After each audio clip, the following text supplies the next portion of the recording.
Okay, so ooh,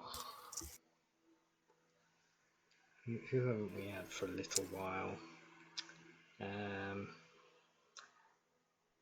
Goplana. Right.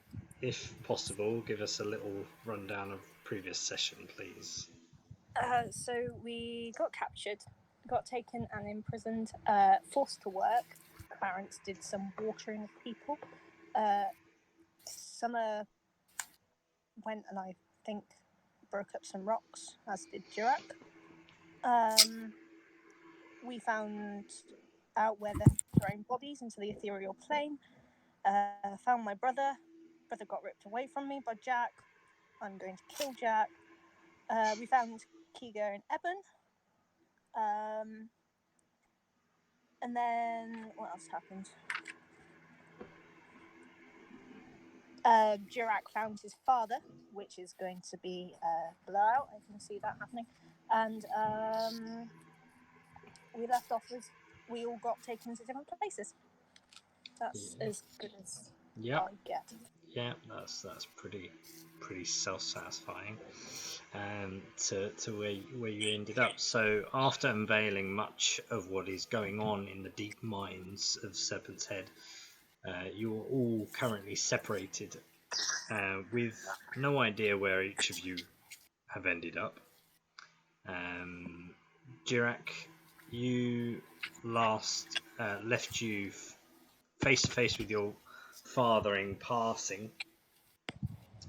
Goplana, you was taken to left to take inventory, if you like, to some of the belongings that were of interest to the Orc slavers, so you could tell them what they were and their worth.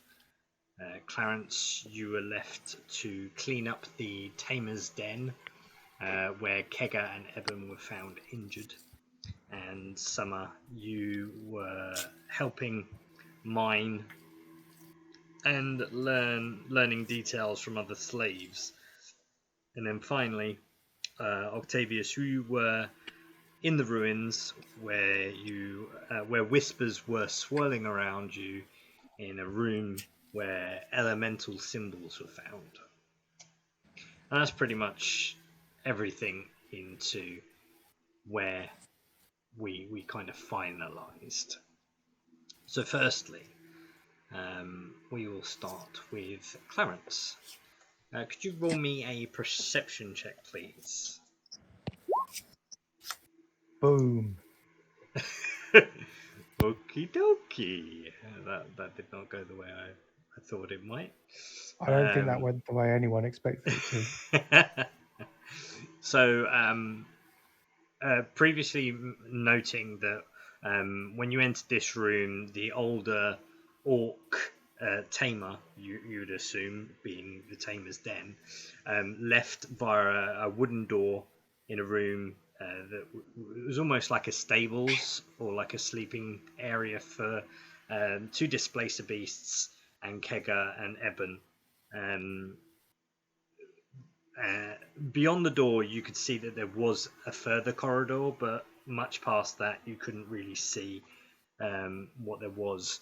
There are some items in the room, but given your 6 perception, nothing springs out that is of any importance or of any use to you at this stage. So let me move you to, because I have now created the map for that, so let me just move you to there, if I can remember where it is. There it is. And where are you? No, temp. Oh, that didn't work. Go. So you are here.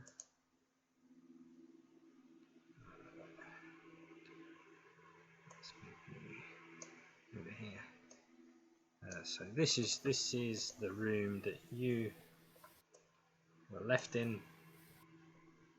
Is there anything you would like to do, given your current circumstance, in this room? I can't see the room. Ah. I'd like to see the room. Should be able to see the room. That Is this is because I most- rolled a 6 perception? yeah, you could just not see anything. I know why. It's because I moved Jirak and not you, even though that was not the intended motion. Come back here. That might help. I'll be honest, now seeing where I'm headed, not looking forward to my bit.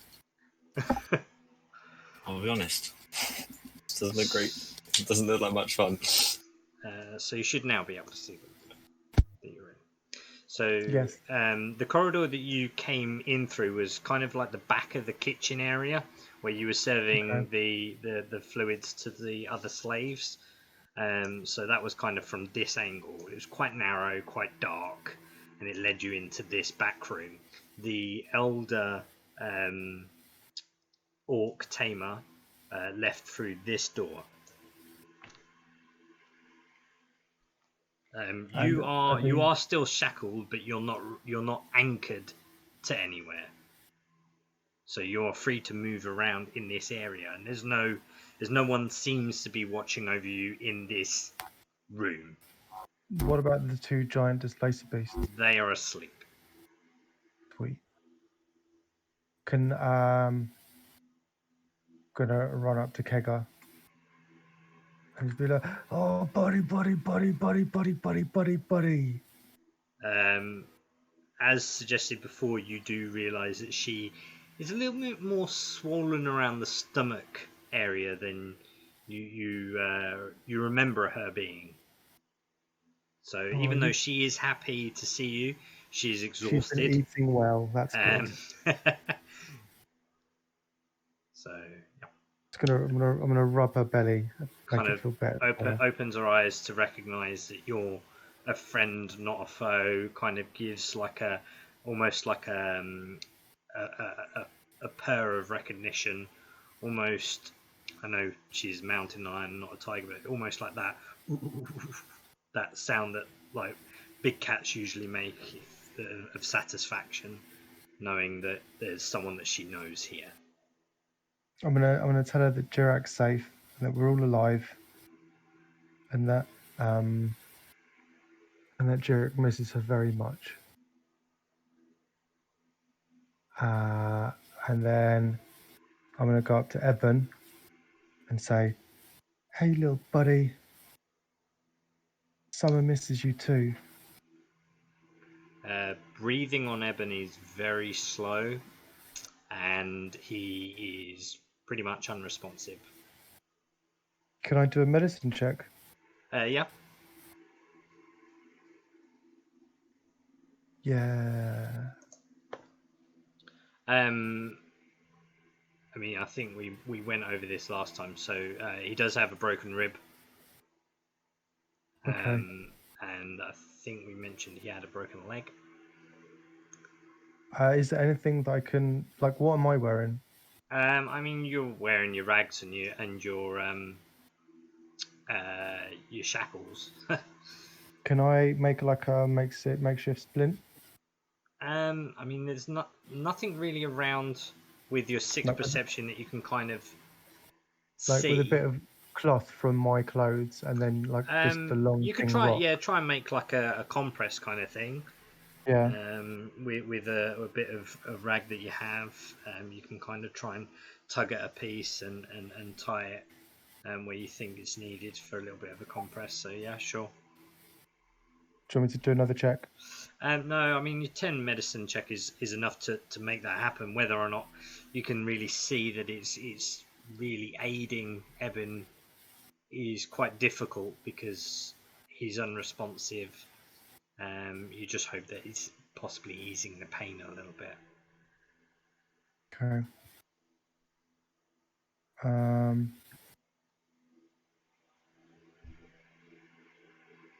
Don't know what else to do. I'm gonna tell Kegger that we're gonna try and escape, and that she's got to be ready with her babies.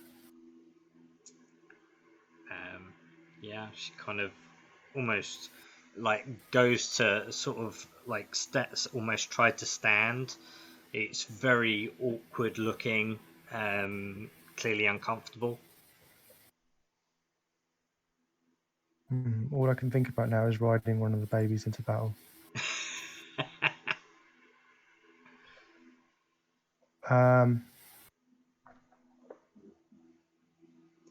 Is this locked, this door? There's only one way to find out. Hello? Hello? There's only one way to find out. Can I try and open the door? Go ahead. So you open the door. Yup. The door opens. Do I see it? Oh, So, bollocks. so beyond the room, you can see what you saw before. When as the door opens, if you want to see more in terms of perspective view, you'd have to go beyond the door.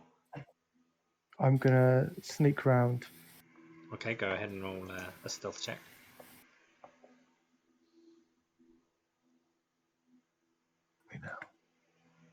Okay.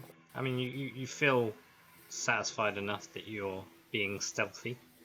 As you peer around, I will reveal what you can see. Stealthy as I can be, shackled. Yeah, indeed. This is what you can see beyond here. So in the corridor, there's like a corridor. To your left-hand side, there's a staircase that leads up. And at the end of the corridor, there seems to be like a shard of this white crystal that you've seen in these parts already. And there seems to be like a boulder, but it doesn't. It's almost like it doesn't fit in with the other stonework that's here. Okay. I want to move it, but Okay. I don't know if I should. It's up to you. Currently, there is no guard here, and the little time you spent here, you can still hear the fading footsteps of the Orc Elder that left the room. Which way is he going? Going up the stairs. Up the stairs. Yeah, but he's very faint now, so you would imagine he's either halfway up or all the way up, wherever the stairs may lead.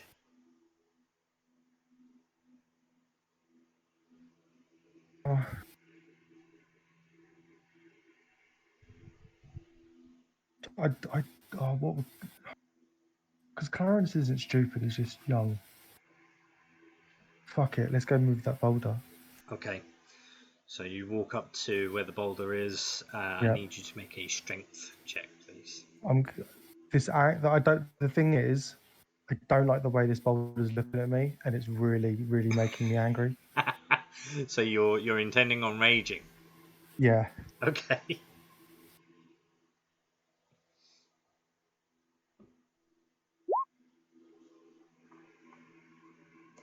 Okay. Yeah. You push it. It's actually lighter than you expected it to be. It's not. It's as heavy as it looks, but for you, given your current mindset, it's like lighter than you expected it to be. And it shifts out of place, and you can feel that there is like a drag of cool air that's beyond it. Can I put it back into place? Yeah, sure. There'll be another strength check though. Yeah, no problem. You move it back into place. Sweet. And then I'm going to run back in. Okay. And do the work I was supposed to do. Sure. So, go on. I am Clarence. I'm such a fucking idiot. So that is what you decided to do. So that means we go to Jirak then. So let me move to Jirak. Such an idiot, babes. I'm a fucking muppet. So, where are we? Jirak. Where are you? Jirak.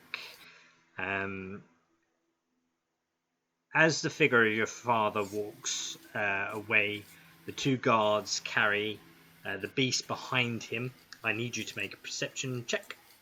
Mm-hmm. Can I impose disadvantage on myself because I'm staring straight at my dad? Yeah, of course, if you really wish. Yeah. I mean, this is actually relevant, so that's fine.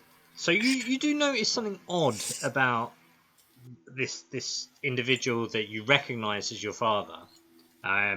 Everything in your mind is sort of saying, well, he can't be my father because He's got eyes for one. My dad was blind. Yeah. He's not like whatever the case may be. But you do notice that the armor does seem to be loose, and it seems to be like there's like thick padding around the shoulders. Okay. Like an 80s like women's business suit. Yeah, but like when you shoulders. look at the silhouette of the figure, it looks in proportion. It looks like he's quite heavy set, like muscular individual. But yeah, the padding just kind of seems a bit out of place. You do also realise that by this point, as the guards are carrying off the ethereal beast to you can only guess as like a kitchen area to feed slaves or themselves, whatever the case may be. This gate is now currently not guarded. The gate into the ethereal plane. Indeed. Just before we move on, that the beast that you said, did it look like the token? Like the weird fucking... Yeah. Okay, cool. So definitely not something I would enjoy eating, just so I know. Cool. Probably not. I mean, yeah, it didn't look like it was compatible. Okay, I am gonna... So the white tokens are like other people doing the same job as me, right? Indeed. Cool. I am going to turn to the nearest one and say, if I don't come back, look for the... Fuck, who's the one who stands out of us most? I think Summer probably stands out most. Look for the tiefling. Tell her I've gone to the ethereal plane. Thanks, and I'm going to run at the portal. Okay. So, going through the gate to the ethereal plane. It is like placing your face into a pail of water with your eyes wide open. You know where the magnified transition changes, where like above the water you can't really see much, but once you enter the water, it all becomes clear. It's almost like that, but the color is almost drained and like sucked out of everything as you enter this almost sepia type landscape, like wild rushing wind. You can see elements of like incorporeal type flying like monsters in far distances, and your chains that you're shackled by become extremely hot, like to the point where they're burning your wrists and your ankles. Shit. I am going to... Fuck me. Let me double check this. Components of it. Where is it? So only verbal. I'm going to mutter some words under my breath and try and lessen the impact of the fire as best I can by casting absorb elements. Okay. So it's 14 points of fire damage. Okay. Reduced to 7, I assume, because of absorb elements. Yep. Sweet. And the chains, your shackles, begin to hiss and sizzle. The shackles begin to melt, and you're able to kind of loosen like the link in between the shackles that are holding around your wrists and your ankles. Okay, I'm gonna just like twist until, like, you know how you take cable ties off, you just twist them until they pop. I'm gonna do that with the handcuffs, hopefully. Sure. They fall to the floor, continue sizzling away, and they almost look like they're melting. Go ahead and roll me either, it's your choice, history or arcana check for me. Oh boy. One sec. Do I have? I think I'm the same on both of those. Yeah. History. Why not? 10. So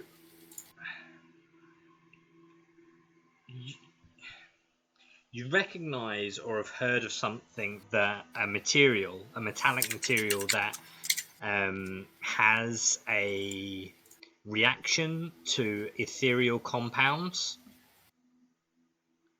that is called Dorinium.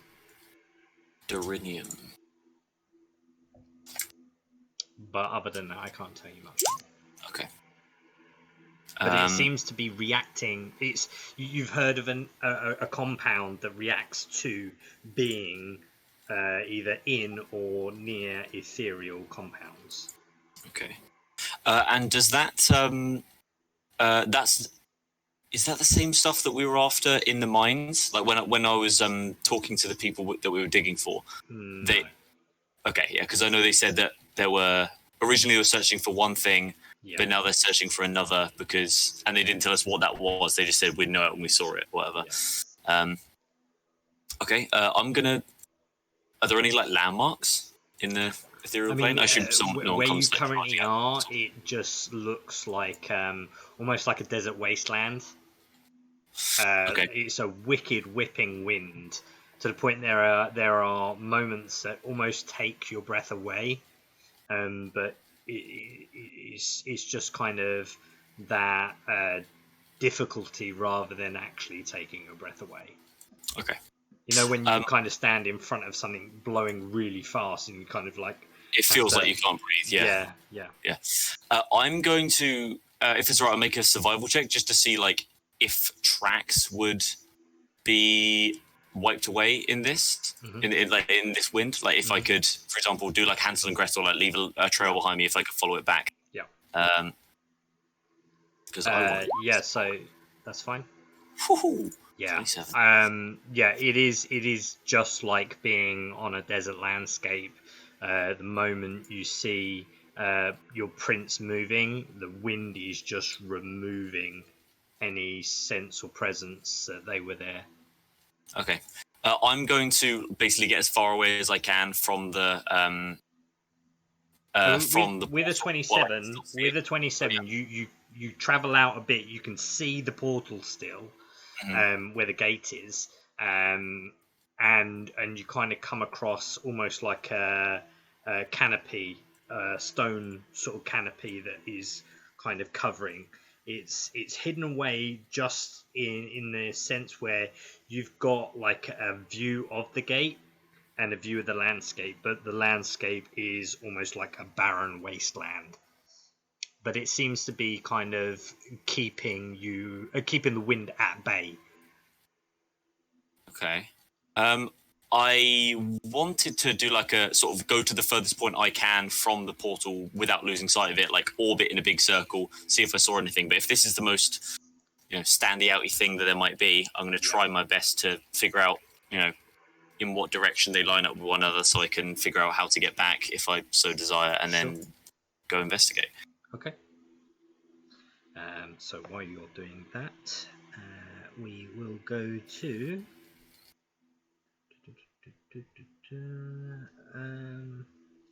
Who is after Jarek? I think it's going going to have to be Summer. So, where are you, Summer? There.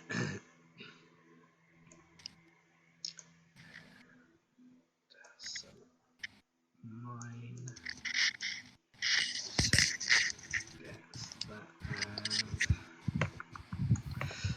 So, Summer, after what seems like hours of mining the rock, you begin to shift easier.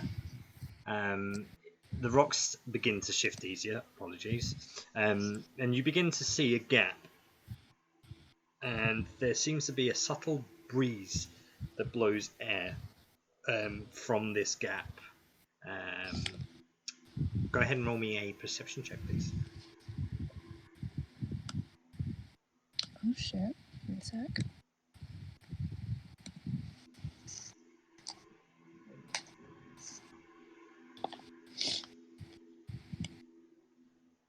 And the gap is probably no bigger than your head, but you can just about make out this breeze.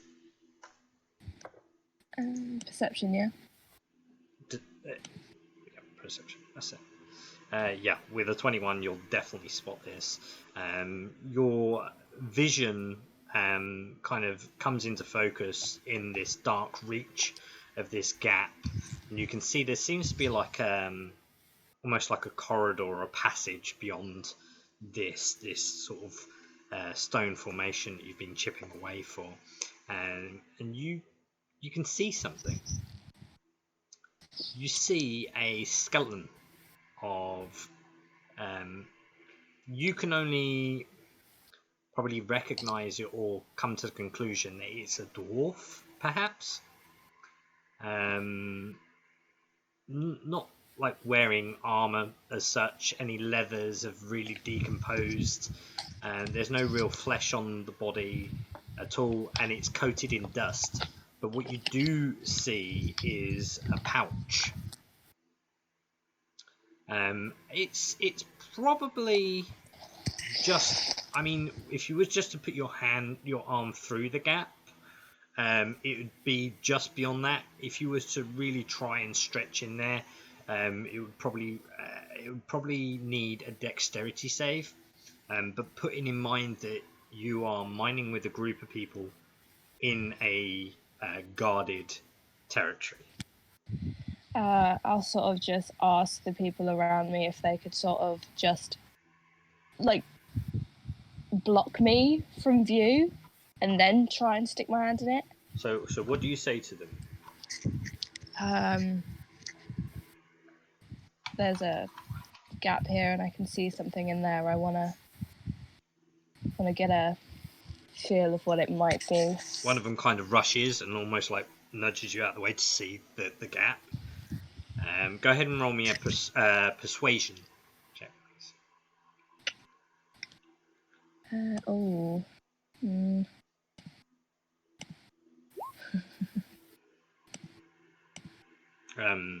They kind of look at each other. There's like this hopeful like excitement along with like mixed emotions of fear, but they kind of all like shuffle around you, and like one takes a pickaxe and like tries to like make the noise furthest away from where he's actually standing and chipping away at further stones, and others are kind of like, they both have like their back to your back and they're picking up stones from like their sides, trying to, they're not like, they're not moving stone, but they're like reshuffling the stones. So it's like when you're playing with food and you kind of like move something to one part of your plate and move it to another, and it's almost looks like you're eating, but you're not.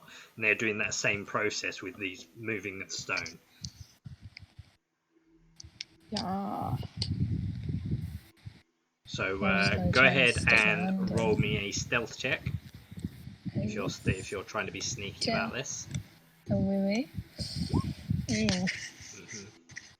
I mean, I would say with their help, you'd have advantage, actually. Oh, okay. Because they are hiding you as well. Okay. So, are you reaching in, or what is it you're doing? You Yeah, taking I'm more just stone? sort of reaching in, and well, I'm gonna have a look, see if I can fit my head in, look like both ways. I mean, see it's if there's about the anything in size there. of your head. But with my horns, I can be able to fit in there. I mean, that's included of. Okay, I yeah, mean, I'll stick my head in looking first. in, it is pitch black.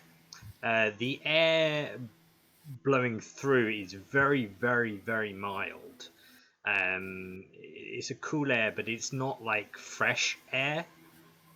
And it is clearly a narrow passageway that either was being digged out or was part of the natural formation of this cave. But yeah, that's pretty much all you can make. It goes on a little while, seems to bend a little bit around the corner, and that's beyond your view then. Yeah, then we're just gonna sort of poke my head out and stick my arm in, see if I can grab. Was it a pouch you said? Yeah, so on this skeleton there seems to be like a really old, like fashioned pouch by his side. Yeah, I'm If gonna you try are and make a reaching grab. for it, I need you to make a dexterity check just to see if you can actually reach, because he's probably at arm's length, and reaching for the bag is probably just beyond that. So it's just you see not quite able to reach there. You feel perhaps removing more stone might enable you to reach beyond. Yeah, I'll start. I'll pull my arm out and start digging away Okay. where that gap is. Sure. So go ahead and I'm trying to think what might be. Go ahead and roll me some strength checks. Just one strength check. Okay. So yeah, you kind of muster up some energy and start removing some stone. Enough now where your shoulders could probably pass through along with your head. Yeah. I'm just gonna once again try and stick my arm in and grab Yeah. the pouch. So now that you can fit a little bit more into this gap, I mean the gap is a little more obvious now, although no one seems to have reacted yet. As you reach in, you can reach this pouch. Mhm. So do you take the pouch out of the hole, or? Yes. Okay. So you now have a pouch.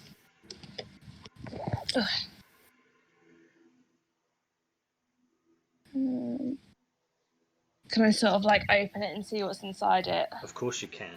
So as you are you doing this just in front of everyone, or are you still staying hidden with these guys? Oh, I'm still staying a little bit hidden. Okay. So as you open it up, there seems to be a like a really rusted, jaggedy makeshift dagger.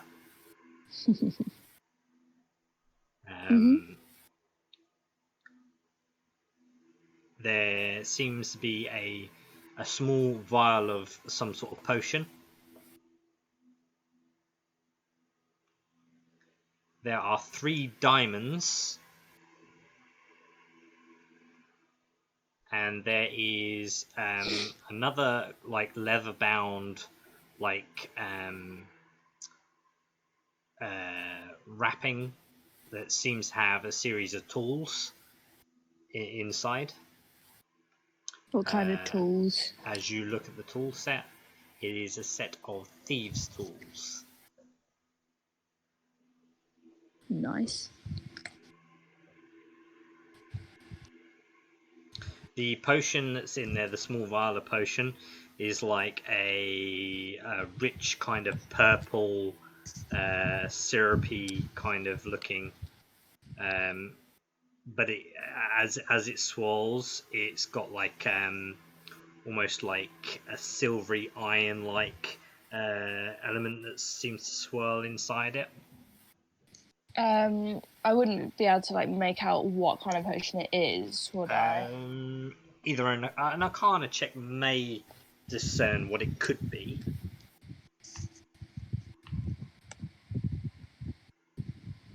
I mean, Ah, yeah. might just. How much is in it? Enough for a dose. So would I be able to You sort would of know. like? You would know even with a 5 Arcana that it is most certainly not a healing potion. Yeah. In your travels, majority of the time, healing potions are either like a green or a red. I'm going to dip my finger in it Okay. and then lick my finger. Yeah. So, I mean, you have a sense that you are that something kind of overwhelms you. Not enough where this would actually take effect, but you would know that this is and would give you resistances against damage. Nice. Okay.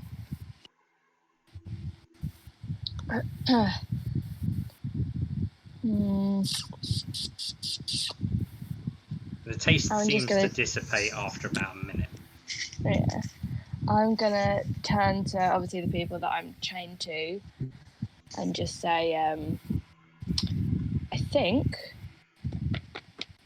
that could possibly be an escape route. Obviously, we don't want these orcs to find it, so we should probably shove some stones back in there and hide it. At least until we're ready to run. What did you find? There's a little bit of a breeze in there. So Is it a quite way out? could be. I'm not 100% sure. From the feel of it, I think it might be. But We could, w- and there's like almost like a spat of conversation now of this potential that there's a way out, to the point where they're getting a bit perhaps overexcited of the concept. yeah, I'm just gonna snap. You need to shut up. We are not ready to take this route. Nowhere near. And if they find it, over there? Shut up and get back to work.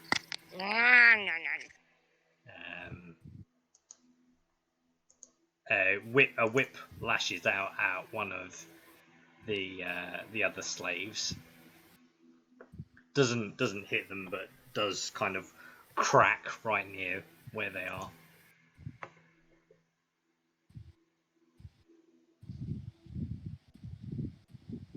That's why you should shut the fuck up before you get killed. Before you can even discover if this is an exit or not.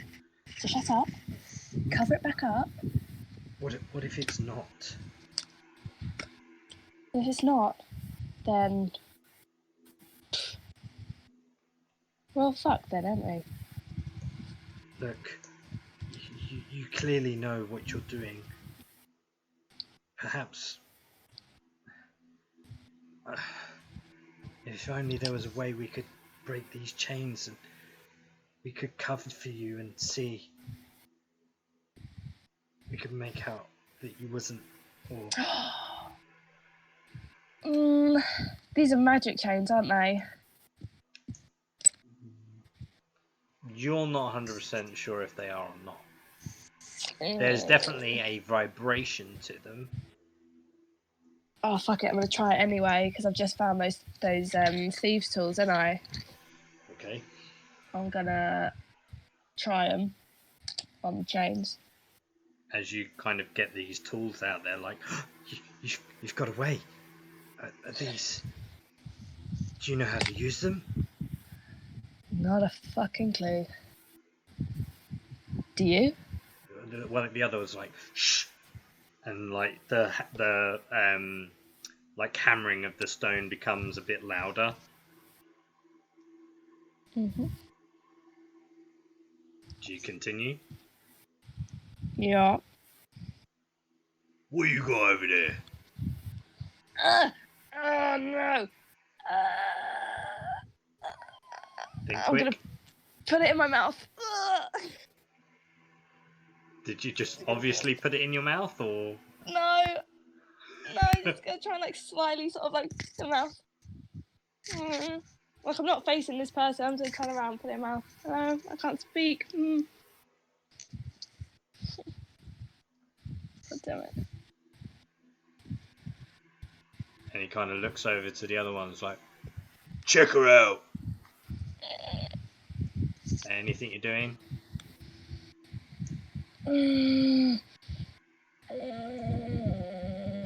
I'm going to swallow it.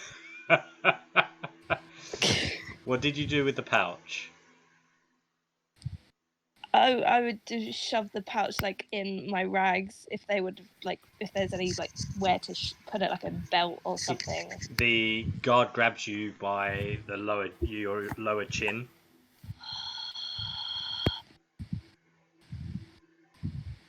What have you got? I swallowed it.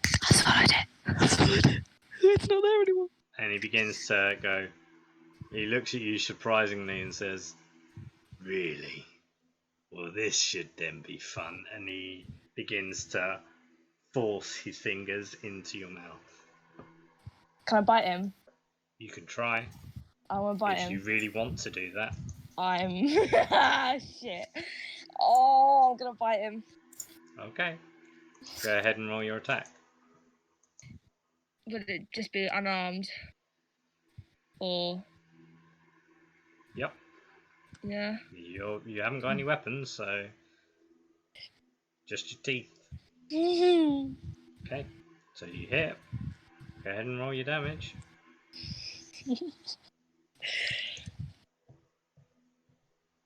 So you begin to bite, and you taste the iron, like, of the blood in your mouth as he goes, ugh, bitch, and then slaps you around the side of the head. Oh, okay. You are unconscious. Brilliant. Love that.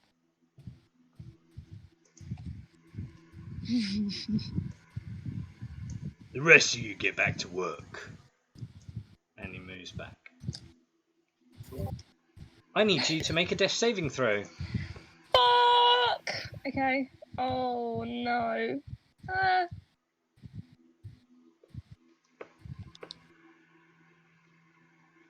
And with that, we will move on to the next person. Which is...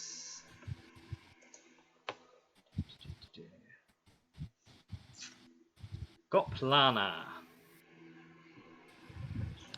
Hiya. And you are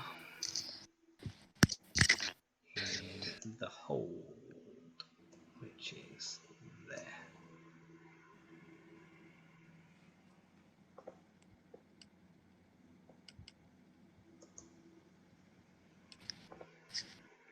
Right. Okay. Give me a second.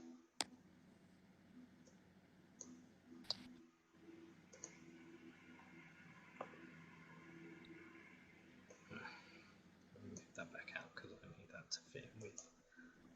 So, so Goplana, you was left to take inventory of the belongings to the for the orcs to learn their worth. And oh, sorry, that's the wrong set of notes. Further down. Where are you? From where you are, you can see your bag holding, and there are 5 objects that you recognise are yours.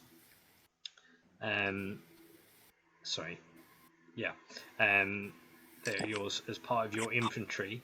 If you wish to, kind of as you're looking over all of this stuff, I need you to roll 1d4 odds.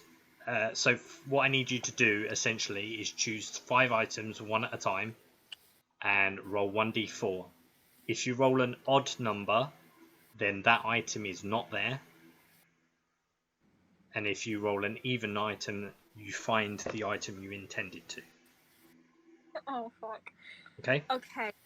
Right. Okay. I need an amulet against location detection. Okay. That's part of your infantry, yeah? That's part of my infantry. That's what I was Okay. wearing. So go ahead and roll 1d4. Please don't fuck me. That is not there. Fuck. Okay. So your second item. What have I got? What have I got? What have I got? What have I got? Fuck. My glove missile snaring. Okay. Fucking. Ah, shit. That is Okay. not there.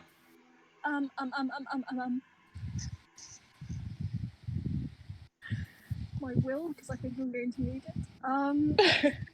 So essentially, we can keep doing this until you have 5 items that you have, but every time you fail, you can't then go back and say, "Oh, I'll look for that again," and it be there. So essentially, you're going through your list until you find 5 things. I haven't got 5 things that I need. Right. Okay. My the brooch protection that I have. If you fuck me, oh cunt. Right. And has it got to be mine? Or No. This is the party's inventory. one of the ring of invisibility. Okay.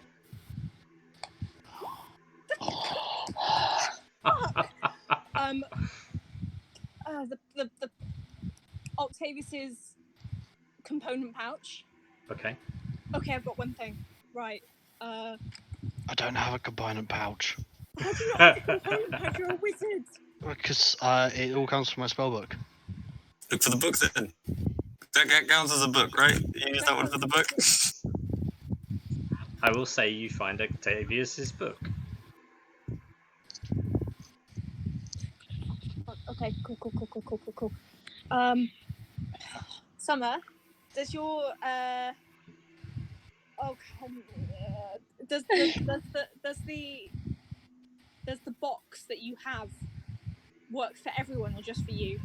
I fucking forgot about that thing. You as don't well. know. Fuck. You don't know. She's not there. I don't know.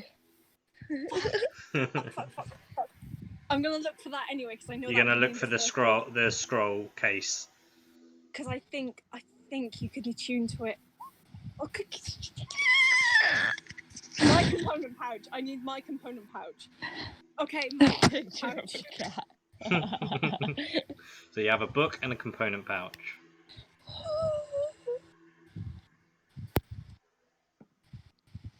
You begin to hear some footsteps. Right, fuck this. I'm dropping down to the floor. I'm making sure that the things that, like, the shackles are on the floor, like, lying down on it. Yep. And I'm going to, so it doesn't make a clatter as anything moves, it doesn't fall to the floor. And I'm going to wild shape into a fly. Okay. So, as you focus and try to construct the idea of turning into a fly, you begin to shrink in size, If the amulet but can... so do your shackles. Oh. That's fine, I've got wings on my back. I'm good. Okay, cool.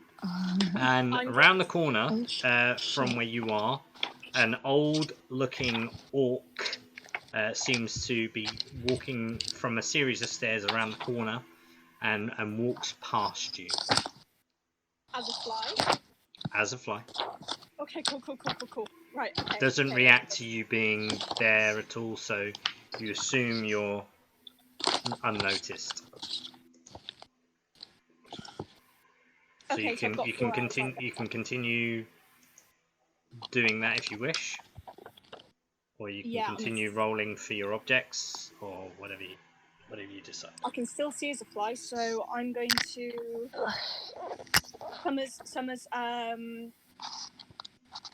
Summer's knuckle dusters.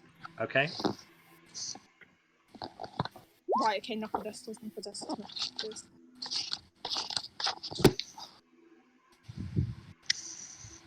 I will say if you're Okay, looking cool, for the cool. knuckle dusters as a pair, I will count that as 2 objects.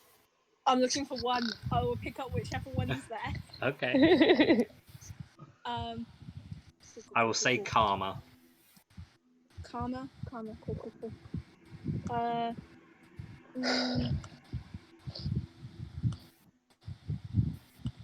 What rings does Clarence has? He's got the one with the ram, one with the invisibility, and one with the... No, that's useless. I'll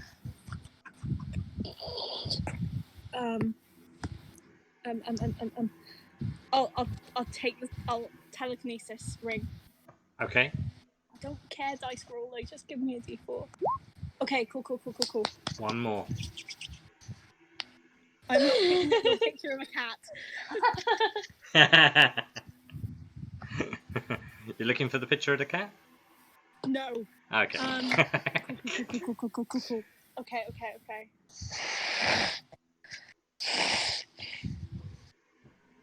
could have really done with that fucking thing. But the bag of holding's there, right? Yeah. Okay. Cool.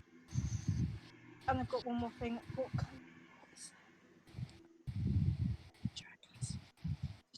Does Jarek have anything? No, he's got components, but that doesn't work. What does someone have? Someone has a staff, but that's... So my shoes are sneaky. Bulky. Your shoes are... But are you wearing your shoes? Not my magic shoes, I don't think. Nick, am I wearing my magic shoes? I wouldn't have thought so. Anything of magical properties would have been removed. So I had Boots of Elvenkind, the Blood Spear. Don't bring me the Blood Spear, whatever you do. And the Shield of Absorption. But I think the shoes are probably the best. Of my stuff, I have nothing else. Yeah. Those shoes might help. Fuck. Okay. Okay. That we have that stupid ass hat. What else do we have? We got all the shit in there. Nothing in there. Fuck. This is horrible. Right. Okay.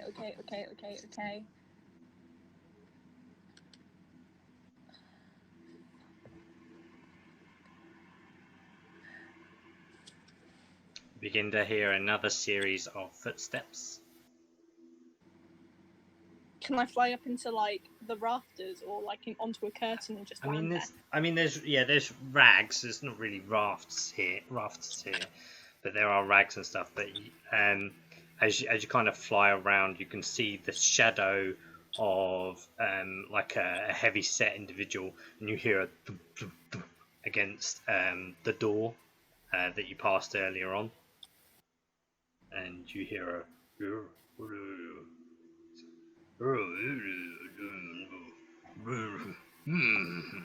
kind of going on. Okay. Right. Okay. Cool.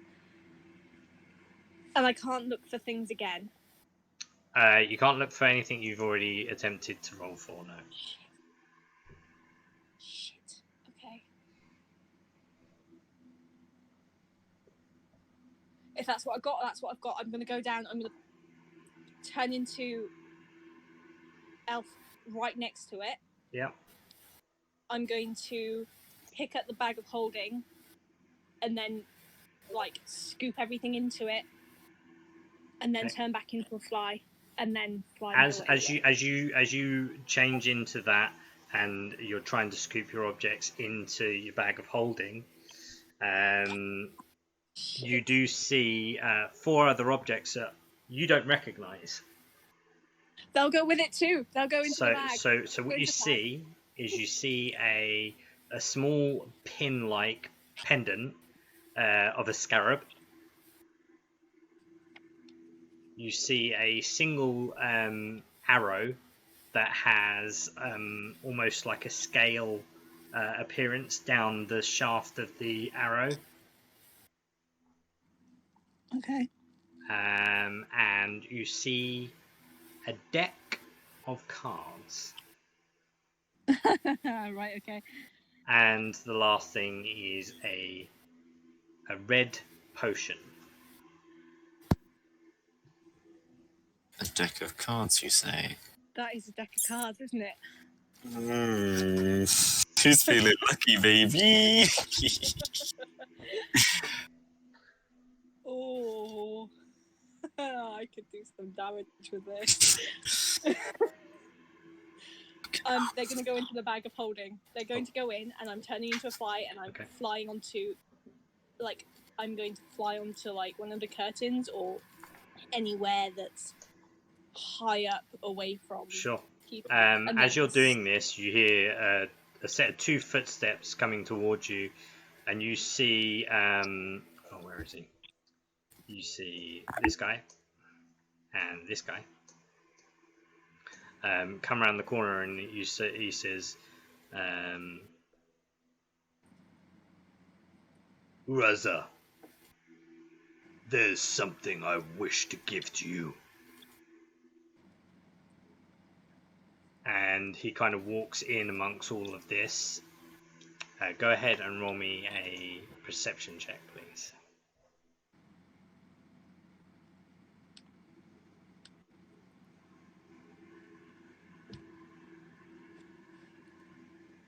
Where were you earlier? Huh? Where were you? He picks up Jirak's spear. Right, okay. And he says, My fucking spear to Uraj. That's bullshit, man. Oh, so fucking. I'm gonna kill this bitch. He says, you've been needing a new weapon, have you not?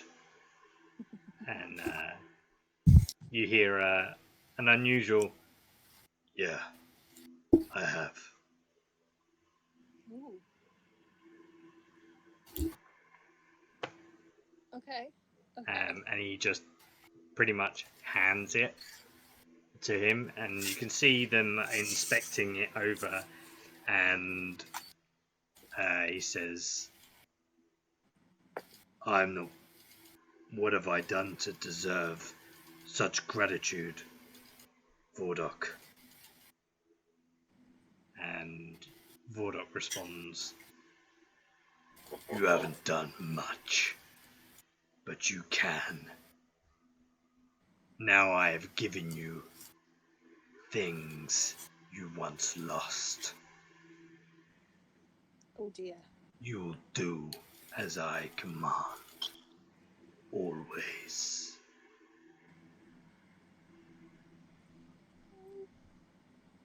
Well, cool. And he kind of, the other one, Uraz, kind of just bows his head, places the spear on his back, and begins to walk away.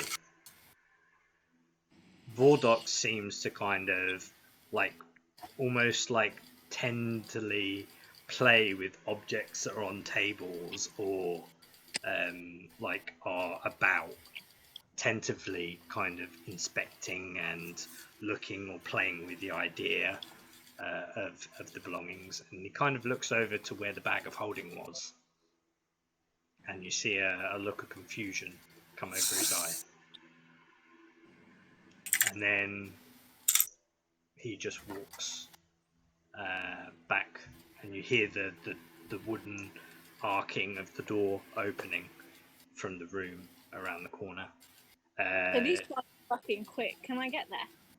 If you Like, can fly there, yeah, sure. If I fly. Are you doing it gingerly, or? I mean, I'm doing it so. You know how flies like an assholes when they come still flying through doors, they'll just happily go through it no matter if it's open or not. Yeah. Yeah, I'm gonna try and like imitate that. Okay. So you end up as a fly in the room here. Uraz passes. He goes the. He goes that way. Back down a series of stairs that you were brought up towards. And in passing, you see a very old, slow-walking, like orc, to the point where he actually stops and sits down in like a corner and kind of takes a breather. In the room that you're currently in, there is a bed, there is a fireplace, and there is a crystal ball. And Voldark begins motioning his hands over, and you see almost like a projection of Jack, and he says, "I've told you not to disturb me. What is it?" And Vordox says, "You said you had something to tell me about one of our slaves. Tell me. I have time." And we'll move on. Summer, I need you to make a second death saving throw, please.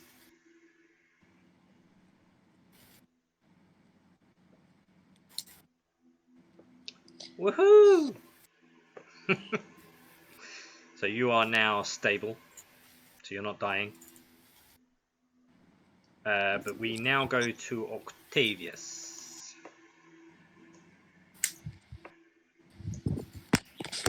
Who is in the ruin. Octavius. Ruin. Blah blah. Piu piu.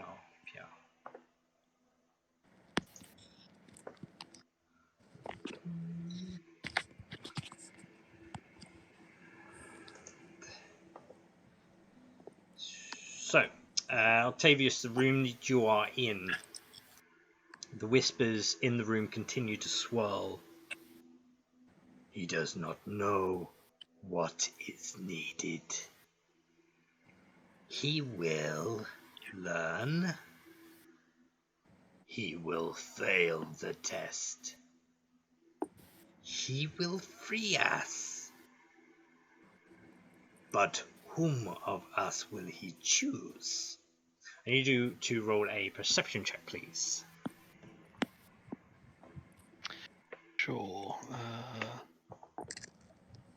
Because I'm very good at perception. See? Very good. Okay. I mean, there's more detail to it, but the guard that's in the room is asleep.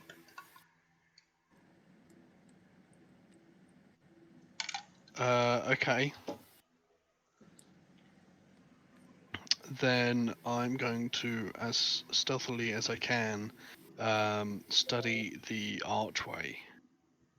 Okay. Because I've already studied the stone in the middle, if I remember right. Yeah, it has a series of elemental symbols on it. It's symbols, it's not language. Yeah, well, it's mixed within the language, but they are defining symbols. Okay. Then yeah, I'm gonna just study the archway and see if there's anything about that, any symbols on that, or Yeah. So go ahead and language. roll me an investigation, I guess, as you're looking for particulars. Yeah. So again, there is a lot of written kind of runes across this archway. It definitely is emanating power and light, so it's definitely magical of sorts. And you do see elements of the elemental symbols, but it's more like it's not like they're saying. It's not like it's saying water or fire or earth or air. It's more like the symbols are saying wet, hot, dusty or dirty, and the others are saying like blowing or wind, that kind of thing. Okay. Okay, so there's going to be. Do I see a water skin on the orc or anything like that? With a 20, you can see that this now sleeping guard, his muddy boots like twitch ever slightly. He seems to be dreaming, with the brazier light burning nearby. You can see his scimitar by his side. There is a water skin and a ring with a set of 3 keys on it. Just sitting next to him. But they're kind of Oh. like they're not tied to him, but they're kind of like it's almost like a loop that it's not tied on. It's like almost something you can kind of hook on, if that makes sense. So almost like on the side of his belt, he's got like this loop that is like a hook that this ring of keys is on, and his water skin is by his side. Okay, so I'm going to take his water skin. Okay. If you're doing this stealthily, I need you to roll a stealth check. Yep. Where's my stealth?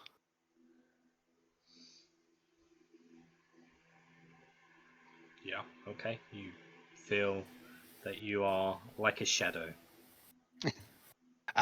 Firstly, I'm going to drink some of it. Okay. Just because, I don't get many rations down here. Sure. And then I am going to pour a bit into my hand and then rub it over on the stone where it says water or wet. Okay.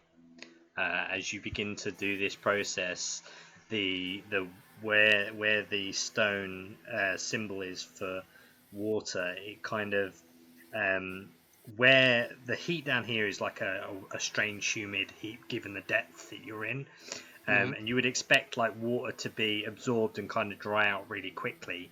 This doesn't. It's almost like it has a wax kind of protection over it, and the droplets kind of begin to drip down until they become like a larger like globule of water or fluid at the bottom, and then they begin to slowly arc and spiral around, almost like a worm would, around the symbol itself. Okay. Do I get the sense from that it needs more water? Unsure. Or that is? Okay, well, in any of the rubble around here, is any of it wood? I mean, there is wood on the picture frame, and some scrap woods. Yeah, I guess yeah, because there would have been like old pews and things. So over by the rubble. Yeah, sure. Then I will pick up the wood and start it burning in the brazier. Okay. And then once that's lit, take that over to the fire or heat symbol on the rock. Yeah. Yeah. You're following the same process, I'm guessing. Yeah. So you touch the fire to the element sign of fire, and the stone begins to almost like glow like a hot, like metallic compound wood, and it glows like a red kind of glow to it. Mm-hmm. Cool. Then I will just scoop up some dirt from the ground. I don't know if there is dirt on the ground or whether it's just stone. It's more kind of stone and like grit. It's not really dirt. Although if you are looking for dirt, there is dirt on the heel of the guard's boots. Yeah. Okay, I'm going to do that one last then. So I'm just going to go to the air one and just blow air into the symbol. Yeah. So you can see as you blow onto the symbol, the stone kind of almost like goes like an ice like texture to it, like it kind of crystallizes. You can hear it go as it sort of turns like a pale white with the air that you've just blown over, and it stays there. It's all these elements now are static on the symbols, It hasn't kind of just like glowed and then faded away. It seems to just do statically doing the same thing. Okay, so I still have my chains on, correct? Mm-hmm. Is it still that really awkward where I can barely move my hand away from my feet, sort of thing? Yeah, you'd have to crouch down. Okay, I want to. Da-da-da-da. Yeah, I want to try and cast Mold Earth, Okay. which is a somatic spell. Mm-hmm. On the guys, on the dirt on the guy's shoe. Okay. Sure. Which I can then use it and move it up to 5 feet away for each cast. Okay. Cool. Yeah, I mean, as you do that, absolutely, you're quite well capable of doing that. As you do, the dirt kind of begins to almost like build like building blocks down his boot, and then kind of like blockade about 5 foot away from his shoe, and is like just currently a pile of mud 5 foot from his shoe. I will just keep casting that until it is deposited against the symbol. No worries. So it kind of climbs up. Very strange, like animation of this kind of dirt climbing up onto the stone and resting. As it touches the stone itself, the mud turns to stone, and there's like another symbol that kind of almost emerges. It was always there, but with all the elements now in place, it actually now stands out to you, and it looks like a handprint. Oh god. I'm gonna do it, aren't I? Yeah, I'm gonna put my hand up against it. Okay. Oh, please, God. Let me just move you out there a minute, and I need you to do this. You find yourself in a. Hold on. Do I want to do this? It's almost like a nebula state. Like in you're in a space where there is no ground, but you are grounded, and it is like a nebula swirl of darkness and space and cosmic energy around you. And you see the stone that you had placed your hand on is still center to this core, and you look around in the room, and there are these 4 elemental spirits that sort of are placed around the stone.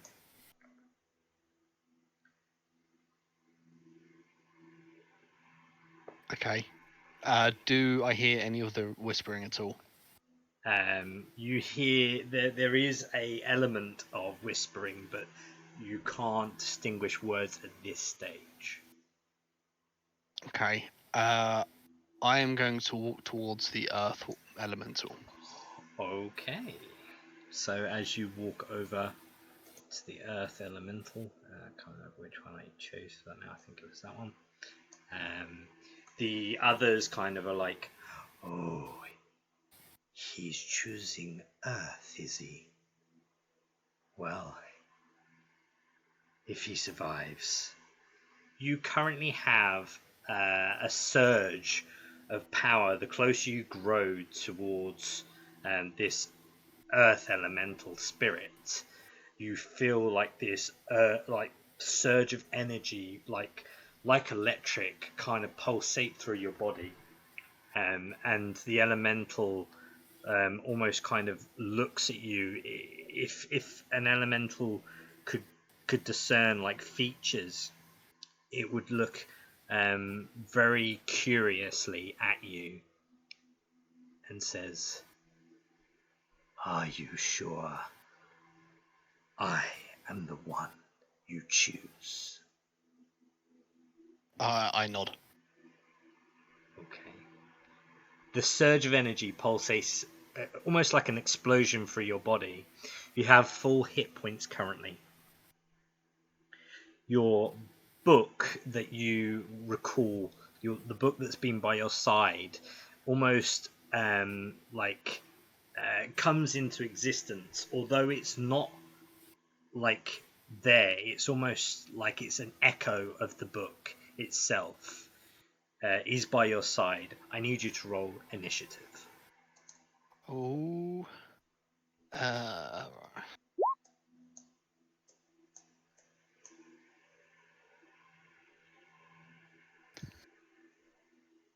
What have I got myself into?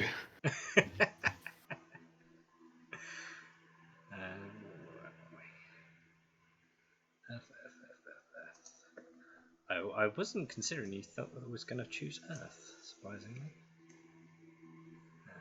Okay, so here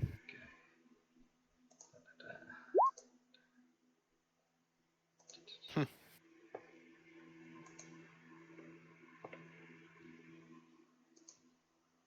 Oh, sorry, I forgot to mention, if you click on your token,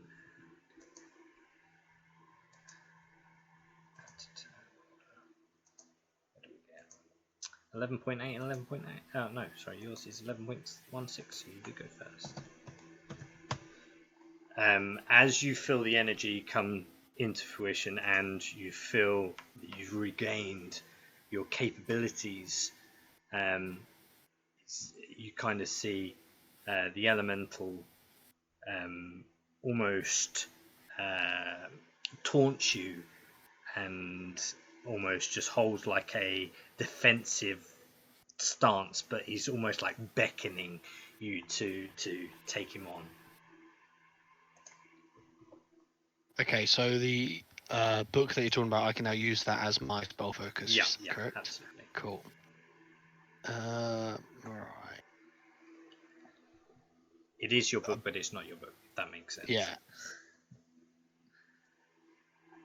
But we're still in this nebula. Yeah, absolutely. You are currently about within melee range of him, but you have this full space and range around you. Okay.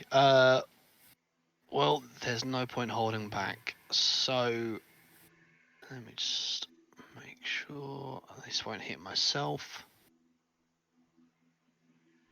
No, I can do this. So I'm going to cast Synaptic Static. Okay. I'm going to put it 20 foot behind him, or 15 foot, whichever one that puts me just outside the radius. Mm-hmm. And let me just click it. There you go. Okay. DC 17 intelligence save.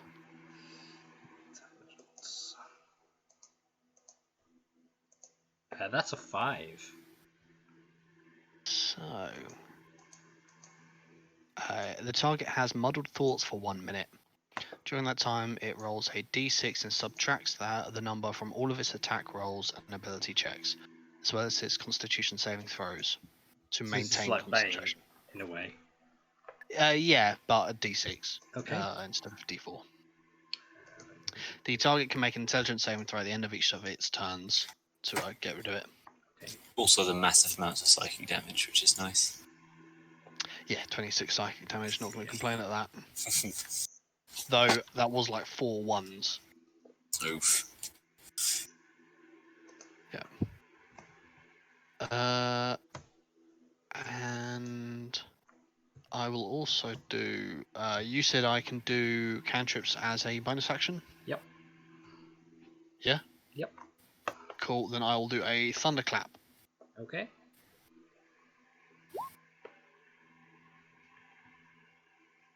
So this is Constitution.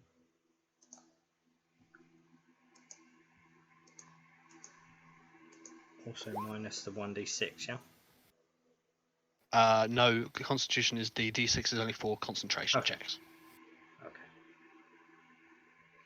So I made it. So is that half damage? No. Okay. So. anything Yeah, and I'm else? not going to move out of its range. I'm Sure. going to stay there. So.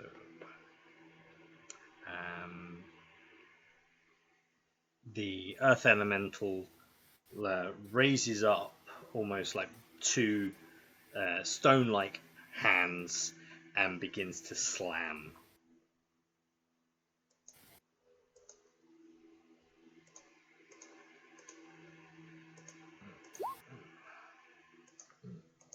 Uh, 13 for the first one.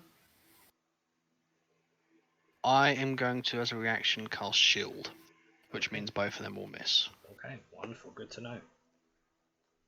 It kind of moves around you, but not out of your field. Yeah. Almost like he's trying to work you out, and it's almost like a graceful dance of battle, if that makes any sense or reference. So, when I look at him, does it look like he's kind of morphing as he moves, or is it he's a fixed thing that Yeah, has no, not absolutely. hinges There below? is like Joints. vines that seem to be constantly moving and wrapping around like elements of stone. There are parts of him that seem wooden in structure, but it is a constant swirling, like moving object. Okay. Alright, I am going to use my action to cast Mage Armor on myself, just so I can remember, and then do another Thunderclap. Okay.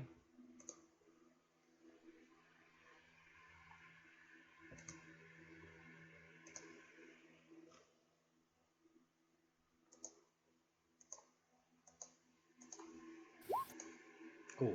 Oof. Okay. So, anything else there?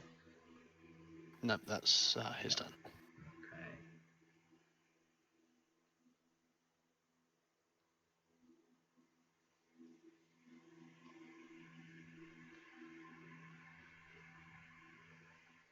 So again, his arms raise, just continually trying to beat down. So the first one, 27, Hit. and I'm guessing the 10 a miss. Yep.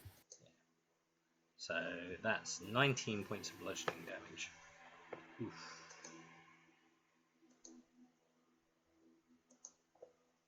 Yeah. Oof.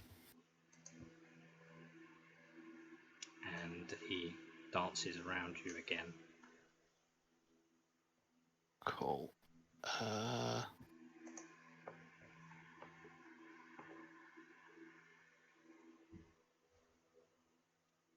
He kind of moves and motions at you. It's like, show me what you have.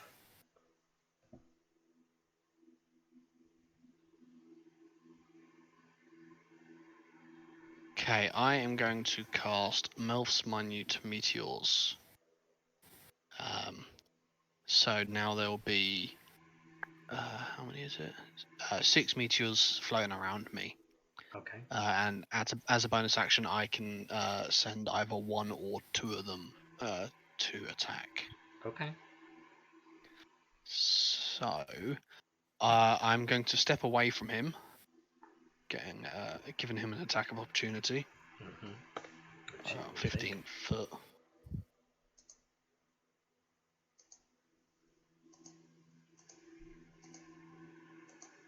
21. Yeah, that hits.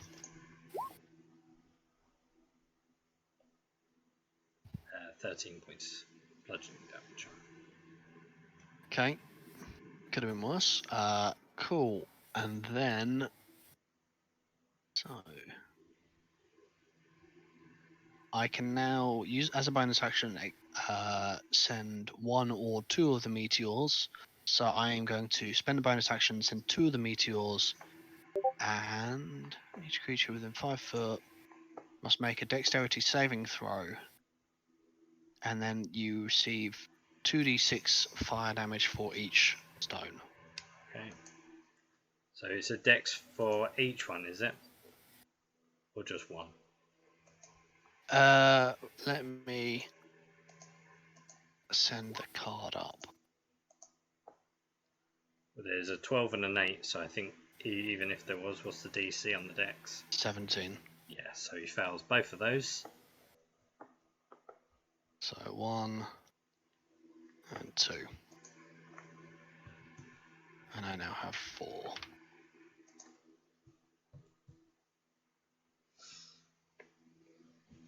And that's the end of my turn. Okay.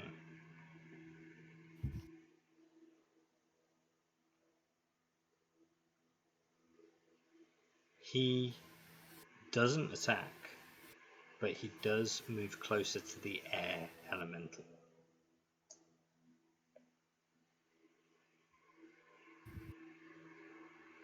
And there's almost like a entanglement between them.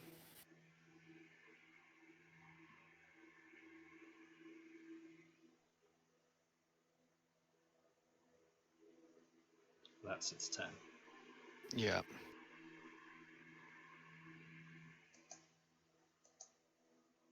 Okay. No, I can't cast that. I don't have the slot for it.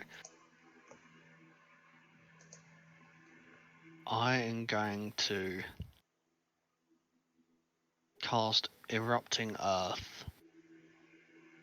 Now it says I need to target a point on the ground. Now, I mean, there isn't ground, but you are grounded. Yeah. Well, I was going to say, can I target him as he is Earth?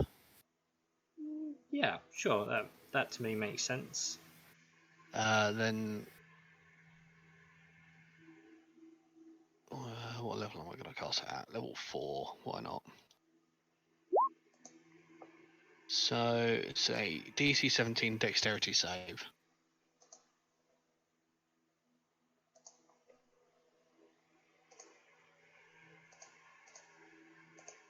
12. Cool. So that is 25 damage. And then for my bonus action, I'm going to send out 2 more meteors. Oh, wonderful. So that'll be 2 dex saves.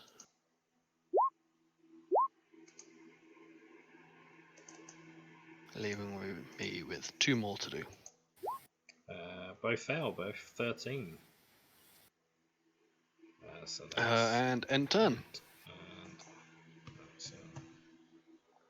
And as you do this, you can hear like the pain of what you're causing is obviously making an effect to the beast, well, to the element. Sorry. However, after this entanglement with the wind element, it is going to send out something that you've never, well, even in your years, you've never really interacted with many elementals, per se, but an earth elemental wouldn't normally cause or cast this as an ability, but does cast whirlwind.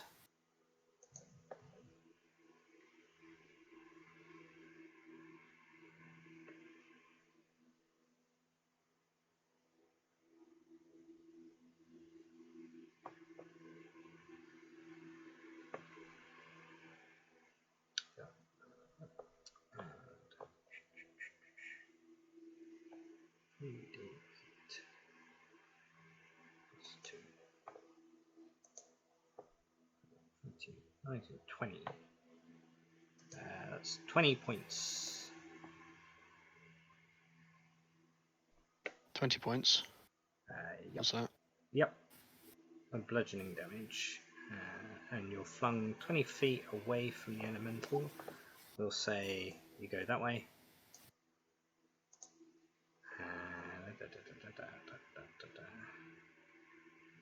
Luckily, you don't hit any walls or floor because there isn't really floor. Yeah. But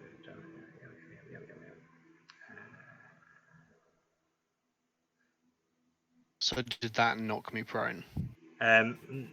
it would have done if there was true ground, but even though you are grounded in a way, it's not a physical ground, so you're not really prone. No.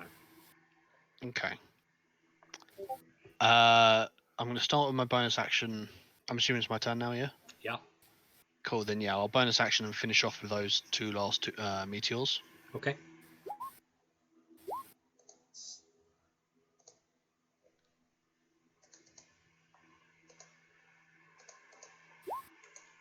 An AM3 is really not very dexterous. So that's 2 dots to 6. Then I think I'm just going to do Erupting Earth again. Okay. Yeah, the stuff that I'd want to do, I don't have the spell slots for, so. Yep, Erupting Earth at level 4 again. Okay. Oof. Oh. So it's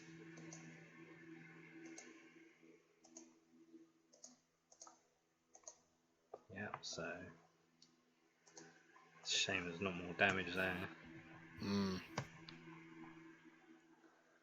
But it definitely seems that the enwrapping of like the vines and the movement of the like earth objects within this spirit seems to definitely be slowing down by a dramatic approach. It does begin to make its way towards you now, now disconnected and not erupting. Although, from your perspective, it's not heading towards you. Okay. Okay.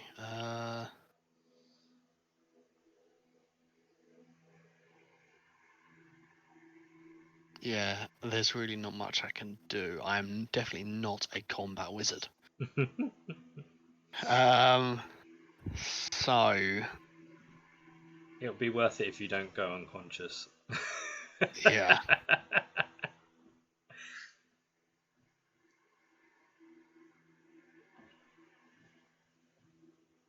More than 5 feet.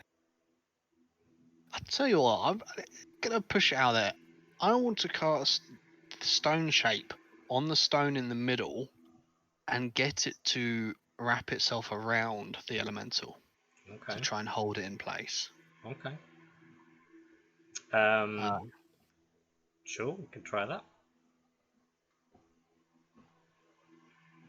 It's probably not going to work because it's just going to morph out Well, of it. I mean, but it does say stone object of medium size or smaller. It is a large stone.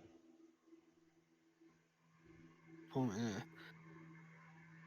Or make a small passageway through a wall, as long as the wall is less than 5 feet thick. You want to make a passageway? Well, no, so that's one of the examples. So I Right. assumed I could just morph part of it, not the entire thing I around mean, him. But... yeah. I guess if you're only trying to do like a portion of it, then sure. I will say that's a reasonable description of it being able to take form. So sure. And then I will bonus action infestation. Nice. Okay. So And are I will... you enwrapping? Are you trying to enwrap the elemental spirit in this like grip? So to speak, Yeah, I'm trying. trying to restrain it. Okay. So yeah, I'm trying to stop it from moving towards the water elemental. Okay. And then I'm also going to move back to the corner that the earth elemental was in, away from the blue one. Okay. Where are we? Constitution. Fail with a 10. Ooh. So that is another 9. He's looking quite ropey now.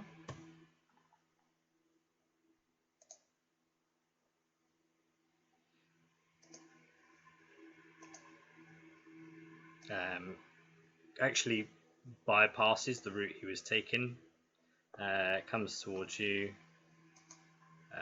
does...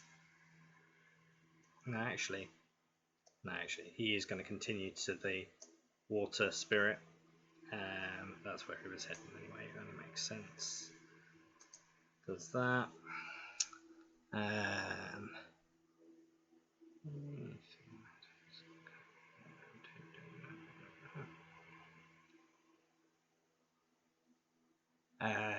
It does an enwrapping again with the water element, and you can see that it kind of almost seems to be becoming a liquefied state. But that's its turn. That was its turn, turning into liquid stuff. Okay. As my spell, I'm going to cast Mel's Minute Meteors again, so I've got the 6 things spinning around me. And I'm going to instantly, as a bonus action, send out 2 of them. Okay.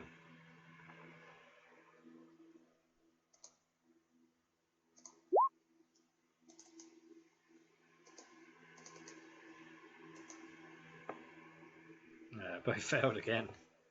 And I think, actually, that's -6. That's -9. It instantly, like, there's like a, almost like a shatter sound of like, almost like broken glass. The earth spirit is blasted away from the water elemental towards stone, to the point where it begins to kind of like arch over like a wilted tree, and a weird sort of animation as it kind of awkwardly lurches in your direction and says, You have passed the test. Please use me as you command. And kind of like turns into like hundreds of little fireflies. And as they begun to swirl around like a swarm, they swarm towards you and wrap themselves around you. And not like a spoken language, but like an understanding of what they are doing overcomes you. So, the chosen element was earth. You are now resistant to earth elemental type damages. So anything that is earth damage or earth type elemental damage, you are now resistant to. You have advantage against creatures that are with the elemental type. So again, anything that is earth elemental or earth type creatures, you have an advantage against them in your attacks. Cool. Attacks that you use using that elemental type, earth, do an extra 1d4 currently. Then when you reach level 15, they will do 2d4 extra damage, and then at level 3, and then 3d4 at level 20. Additionally, you are able to, once per day, if your health reduces to 0, you are able to roll a 1d20. Odds numbers are fails, but even numbers are successes. If you succeed, you are able to call upon the earth elemental to take your form, which is your max HP, and it fights in place of you, preventing you from needing to make any death saves during its time. Once the elemental is either exhausted, i.e. reduced to 0 hit points, or succeeds, i.e. defeats the battle, you are then left to make your death saving throws.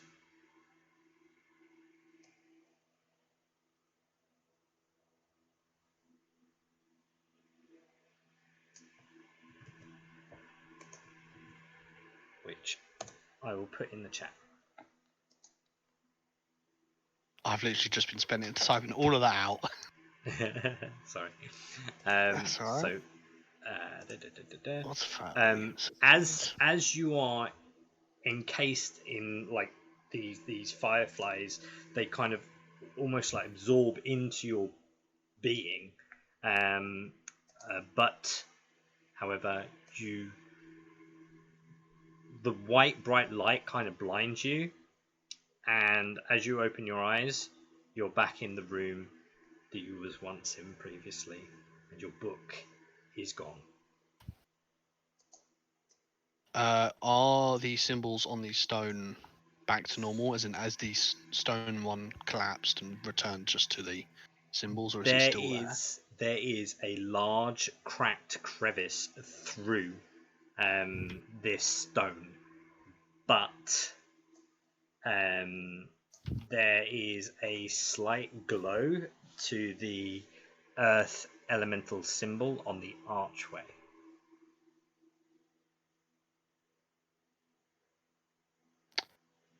Okay. I will probably go up and try and touch that symbol on the archway. Firstly, is the orc still sleeping? Yes. Then yeah, I'll go up to the archway and It almost seems touch. like no time has passed since you placing your hand and removing your hand.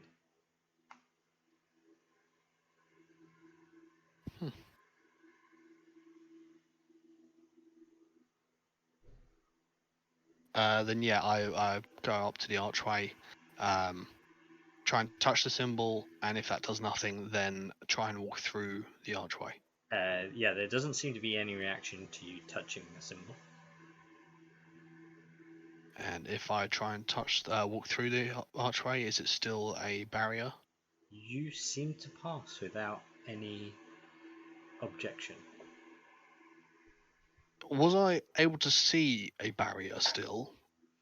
Or There is like a clear energy emanating from it, which was visible.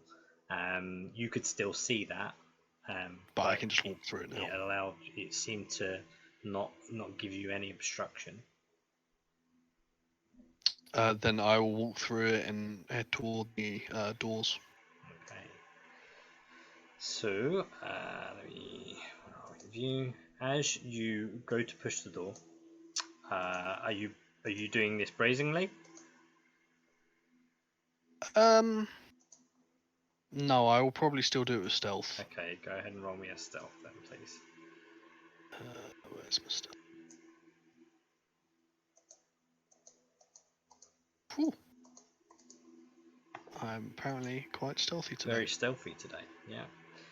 So as you pass through the door extremely silently, you find yourself in a room. There are a ton of burnt out books. There is like a covering that is just hiding a picture. It doesn't seem to be significant. There is a bear rug on the floor that seems to have decayed over time. There are plain pieces of parchment that are scattered all over the floor. Any kind of books or anything that seem to have been in the room are either decayed or decimated or burnt. However, at the rear of the room, there is like a staircase that seems to lead up to a door. Does it look like anyone has been in this room anytime soon? So is there like No. dust? No. There is loads of dust, but there isn't any misplaced or recent activity in this room. And that, with that in mind, while you're there, we will go back to Jirak. who is somewhere in this place. I'm here. Sorry, I was trying to look for this. My mic double muted. I didn't realise. So, a while passes while you're here, traveling around. I mean, I would say 30 minutes, 40 minutes.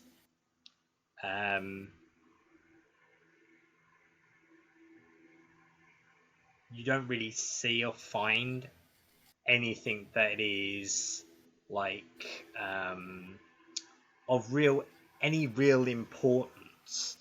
But within that time scale, you have seen these almost astral-like worms, if you like, that have very long, sharp, scaled tails and bodies. They are essentially a giant mouth on the end. They look vicious as hell. A big fucked up snake, basically. Yeah. You've seen like astral projections of people that kind of fade in and out of your view. I think the first couple of times I see one of them, I'm gonna like instinct just like duck out of the way and hide until I realise that maybe like one cat or would catch me, and he doesn't react, and I'm like, oh, it's just an apparition, whatever. I'm very much on edge. I'm expecting to be ambushed by a bunch of I don't know, fucking orc ghosts or something. So yeah, you're in there for quite a while, to the point where you hear like almost like a breach sound, like a barrier has been breached, like a thunderous clap, and there's a flash from back where you came from, where the gate was.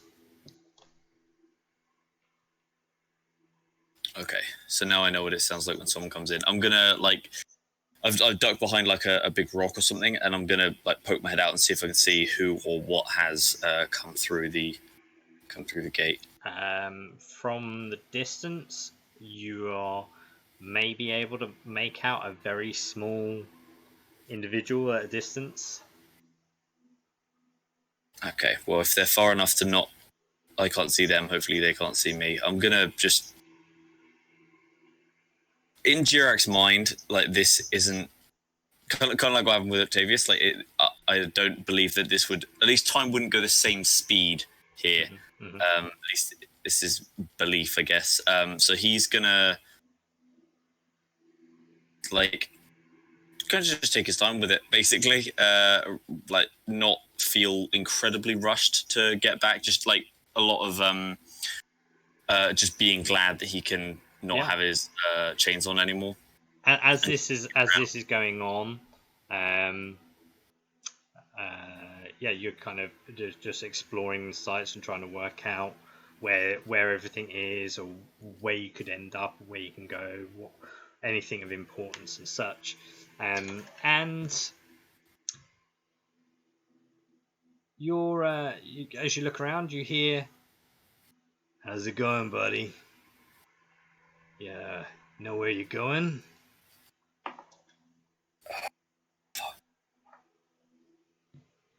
Hey, my man! I turn around with the fakest smile on my face.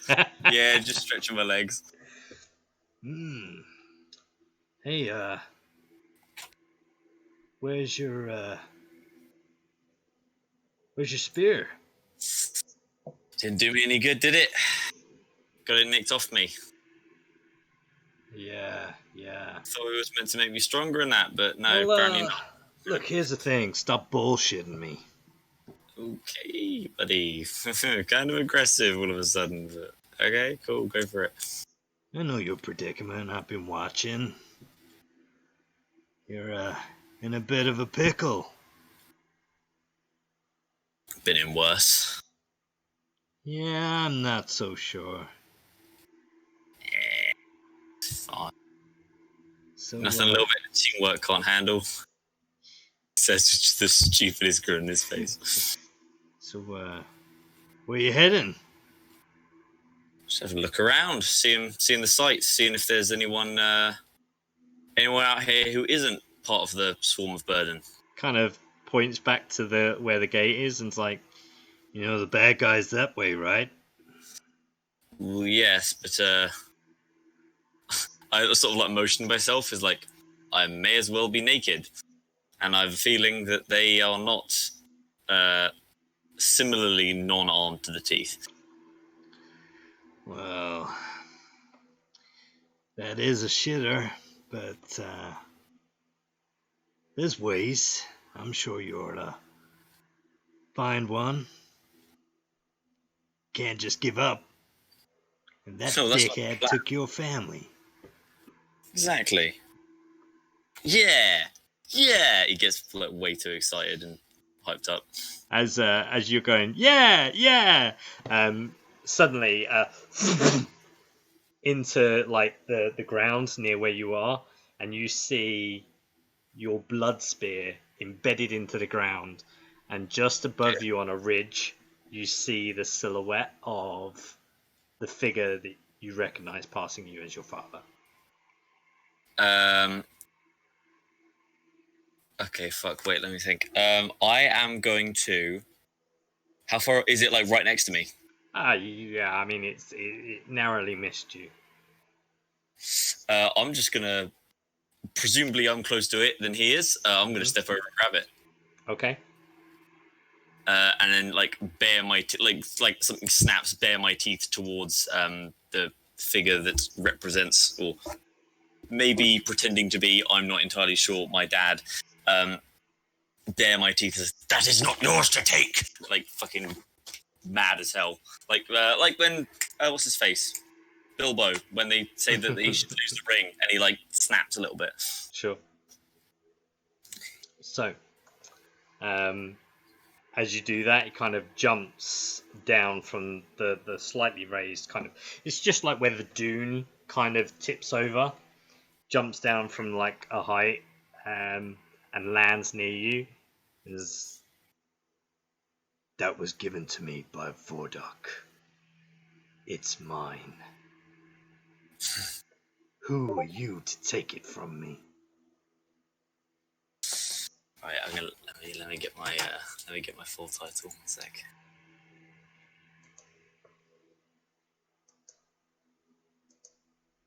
I'm gonna do I have my do I get it? What, do the I get spear? Sure. So I'm gonna do like a like spin it around my head, slam it into the floor, pop my chest out, and go. I am Durak Longclaw of the Uragstan, Beast Walker, Air the Earth, Child of the Duvankos, Untamed, the Brave, and you're a bitch. And I spit on the floor at his feet. And a disgrace to your clan. You see, when someone has like a really bad migraine, and they kind of like hold their head, and they're like this. You could see the excruciating kind of scrunched up eyes, like pain in their head, like the whole facial expression is like a real bad headache, and it kind of shakes it off. And in that moment, as he kind of blinks and like opens his eyes, you can see. Go ahead and roll me a perception check.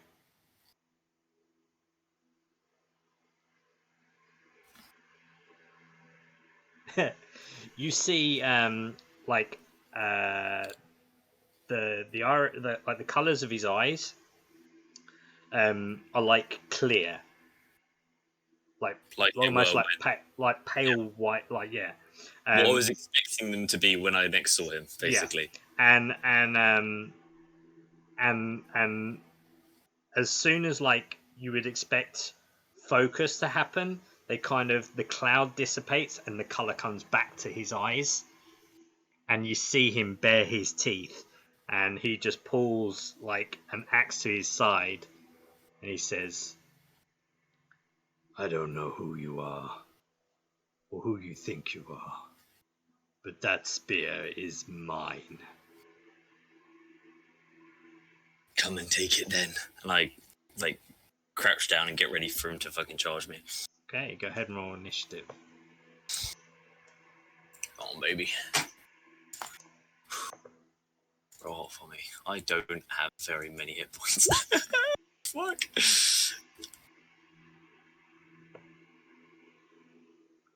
Give me a sec. Because I don't think I finished this sheet for some reason. Yeah, I think I did. What am I done? I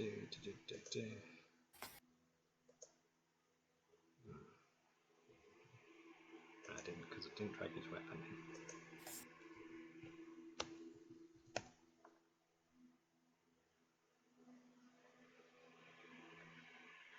Give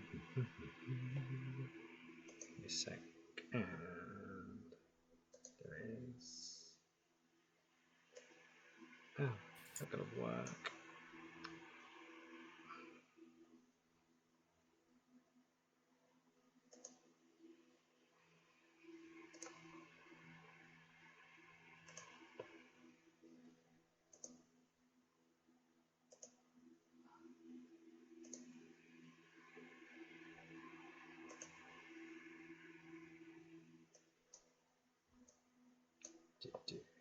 There we go, that's better.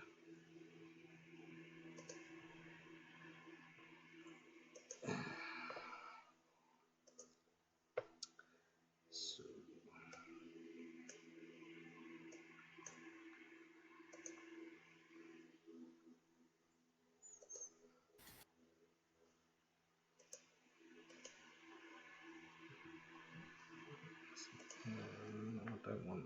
I don't want you fighting elementals. We've already done that one.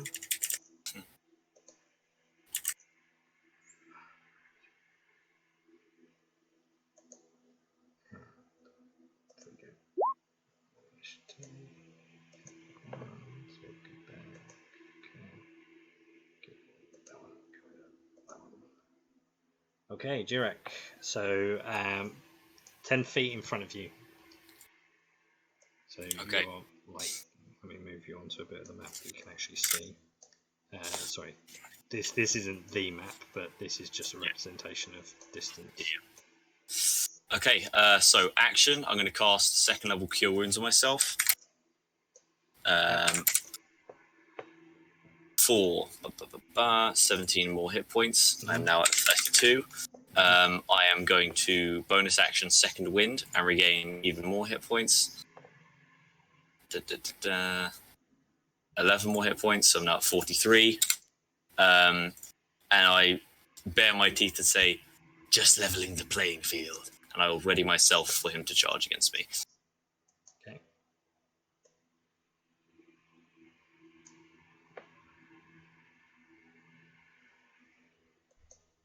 So he does move towards you. Mm-hmm. I get opportunity attack. Do you? Versus charge. Yeah. Okay. Because it's a spear. If something charges me, I can get a free opportunity. I don't like stop it from moving or anything. I just get to stab it. Sure. No Hunter's Mark, no Giant Smite, no Zephyr Strike. Yep. Let's give it a go. Go on. Be a little bitch, Dad. Yeah. Yep. 18 points of damage. Yep. Walks right into it. So it's safe to say that as you attack with your spear goes through like his shoulder and out, and you see his actual shoulder blade come away, and Ooh, the padding okay. the padding that's on it is a good maybe 2-3 inches thick, and the skin that's underneath it is not muscular.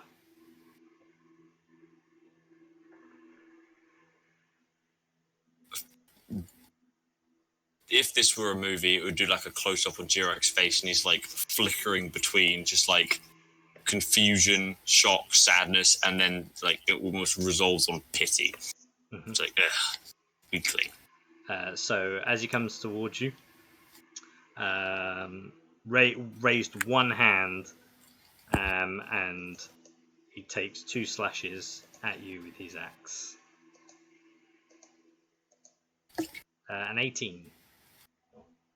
Don't forget you haven't got your armor. I AC 12 then, yeah. Okay. So the first one will hit. And that's 8 points of slashing damage, plus 2. When you roll, when you roll 20, no. Oh, if there's any poison, let me know. No, there's no poison. Cool.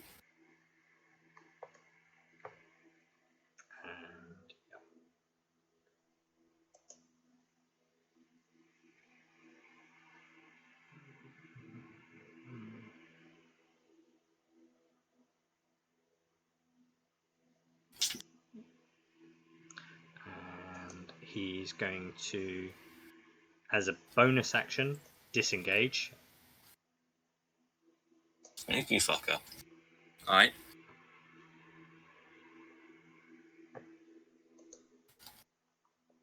And it's your turn. Okay. He's within 30 feet, yeah? Yeah. Sweet. Sweet is. What you said he was using an axe, right? Is it an axe in each hand? He's got it's a battle axe. It's quite intricate in terms of how it's designed, but he also has a scimitar. Okay. As a bonus action, I'm going to. Which one of my many things should I do? I think I'm gonna Hunter's Mark, and sprint up towards him, and I'm gonna go for a not non-lethal, but like get him in the calf. I don't want to kill him. Like if I do knock him down, I want to ask him some questions afterwards. I'm going to enter the legs. Normal attack. So go ahead. Yeah, go ahead and roll your attack. Oh yeah. Yeah. So 20. Same happens again. You go for his calf, and you don't go through his calf. You kind of cut along, and where the straps are that are holding in like the armor on the plating on the front comes away, falls to the floor, and again it's quite a skinny leg. Okay. I'm gonna again look with kind of like I know what's going on here, but I'm not backing down, trying to keep control as best I can. But otherwise, that is going to be my turn. Okay. He's going to continue with the battle axe. 13, you said hit. AC is 12, so 13. Yeah. So that's 4 plus 10 slashing damage. Okay. 14, so 29. Yep. And he said, and as he kind of he disengages as well, and you kind of see he kind of says, your fighting stance, it brings, and he kind of holds his head in pain.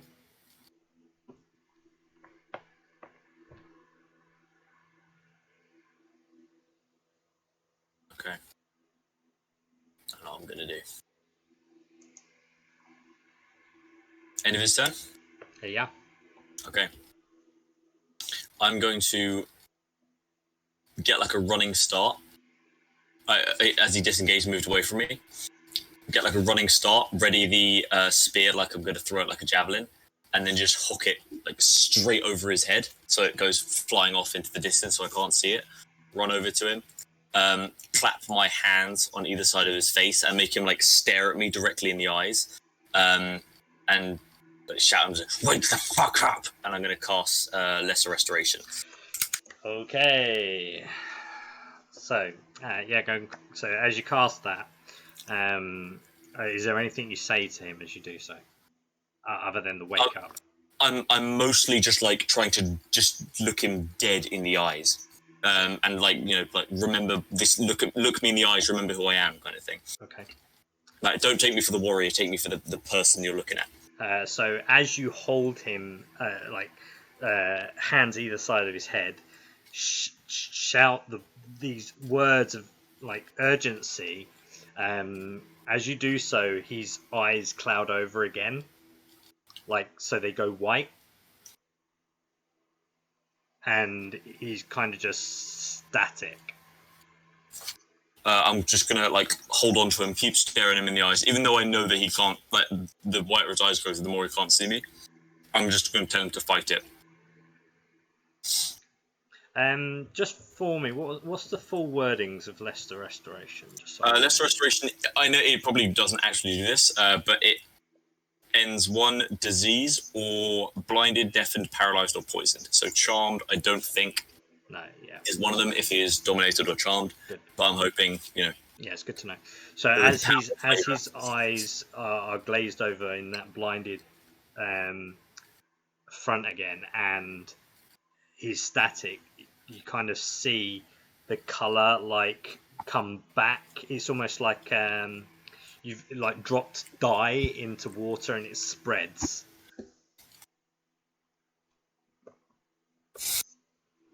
He pulls your hands away from his head, pushes you, and disengages. He seems to be sort of now conflicted. Okay. Right. I'm going to chase after him. I'm going to make an athletics check to try and rip his whatever weapons. You said he has a scimitar, he has a battle axe. I'm going to try to grab one, throw it away, grab the scimitar, throw it away, and then just wrestle him basically. Okay. So he can't run. Sure. So contested, is it? Yes. Well, I assume to disarm usually would be a 10. Whoops. Yeah, I mean natural one's not going to do it. Yeah, unless he rolls also a natural 1 and gets a total of a 7 or whatever. Let's see.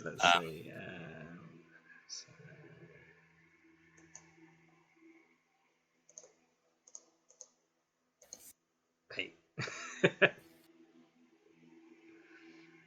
So you don't manage to get any weapons off him. I will say though, you are now holding around him, but not able to disarm him. Okay. He will. So I'm gonna do this the way that it just makes it easier for me, because that's how I like things.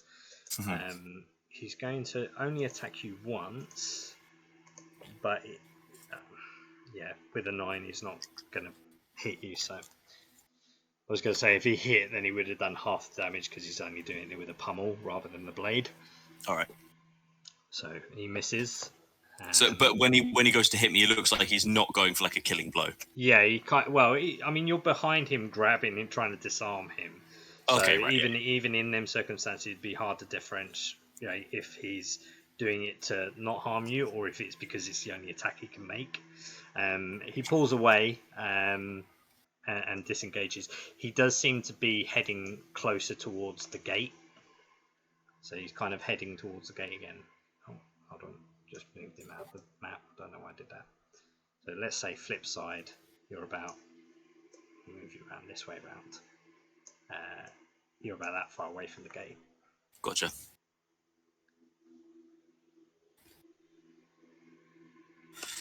And it's your turn. Okay.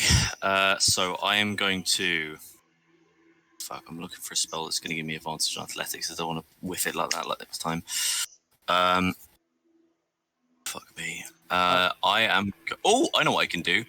I am going to invoke Giant's Might, giving me resistance to bludgeoning, piercing, slashing damage, and making me slightly larger. While I am that big, I have advantage on strength checks against strength checks and strength saving throws.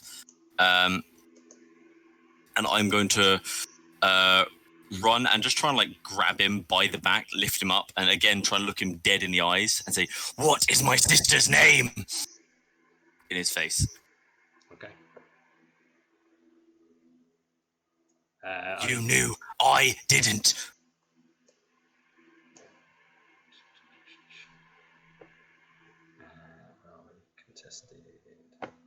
Are you trying to grapple him? Yeah. Yeah. Yeah. So do you want to go ahead and roll your strength contest With advantage. Come on, son. Thank God for the advantage. 28. Jesus, another that one. I've been so pissed.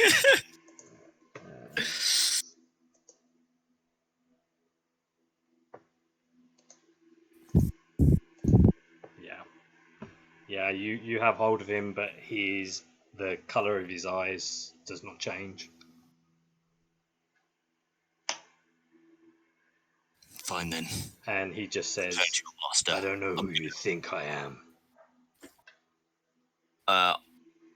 As he says that, I'm gonna sort of snarl with indignation. Like one lip curls. I'll say, fine then. Return to your master, and I'm just gonna yeet him through the portal. Okay. So you throw him back through. Okay. And as he does, as he like, I assume he doesn't go all the way through. I'd like throw him to the bottom of it so he can scramble through, and I'm gonna say, "Run like the dog you are!" As he exits my sight, and I'm not gonna chase him anymore. Okay. He doesn't scarper. He's not like running. He's kind of just that's the way he's heading.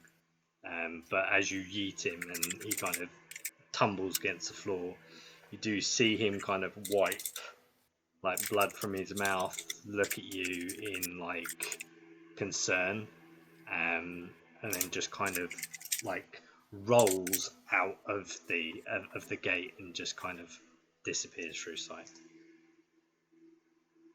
Is there anything else you want to do while you're in this space? I'm gonna trudge back to the blood spear, get smaller, grab it, put it on my back, and I'll wait like 5 minutes, 10 minutes, like a stakeout, to see if anyone comes charging through the portal to come fuck me up. If no one does, then I'm gonna head through. Okay. Sure. So no one seems to come through. As you go through, the gate is unguarded. There are still people, and it's another thing to mention that there are, like, from the inside of the gate, there are no dead bodies, but there are still people pushing dead bodies into the gate from the opposite side.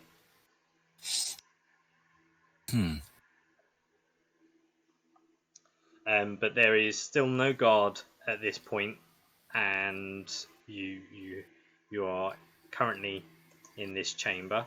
I will go back to Clarence just to see what Clarence is up to. Is there anything you wish to be doing additionally in this space, Clarence? You may be muted or asleep or both.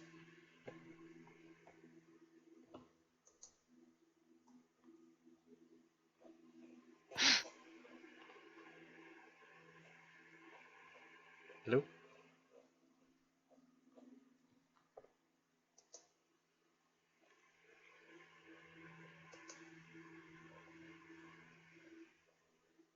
Hello? Clarence, are you alive?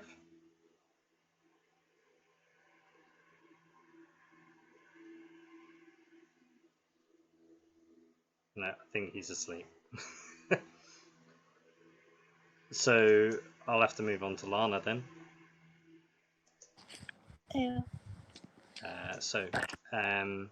Conversation that you hear while in the room with Voldok is that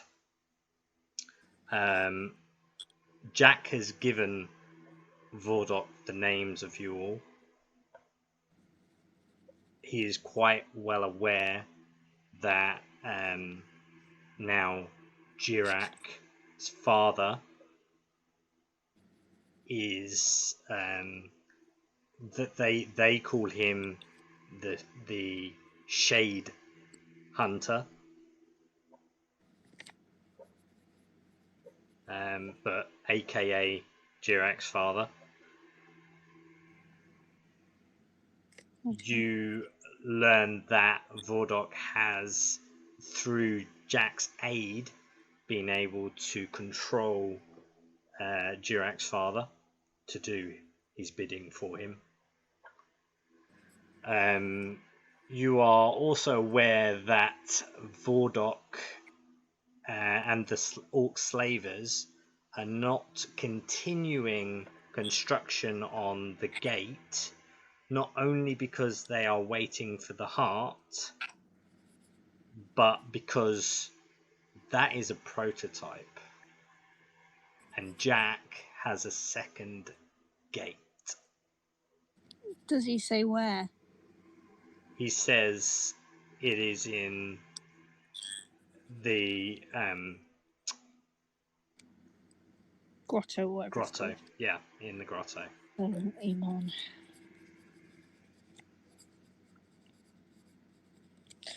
Okay. Cool. Is the door still open? The door is ajar.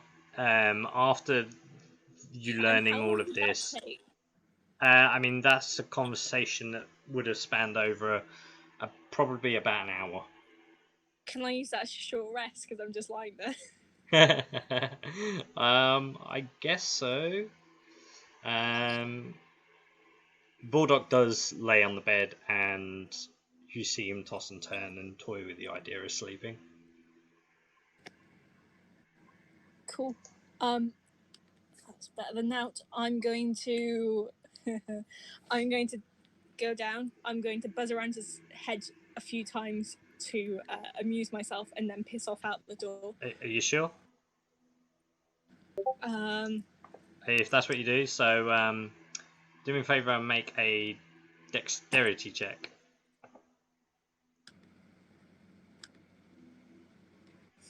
I'll do one for him as well. Ability checks.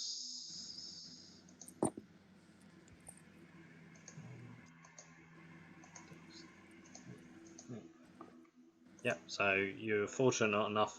As you buzz around him, he kind of slaps, misses you. So you buzz back out the room. Can I? Have they noticed that I've gone yet? As you go to exit the room, you can hear like the shackling of someone approaching.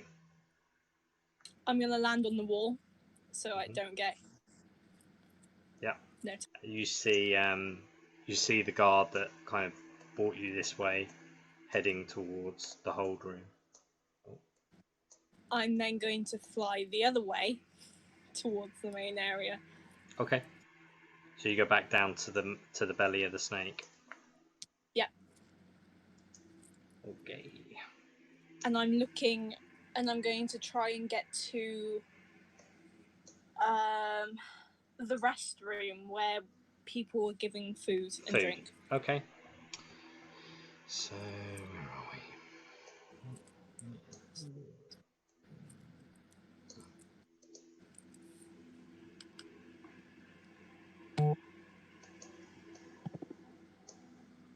Okay.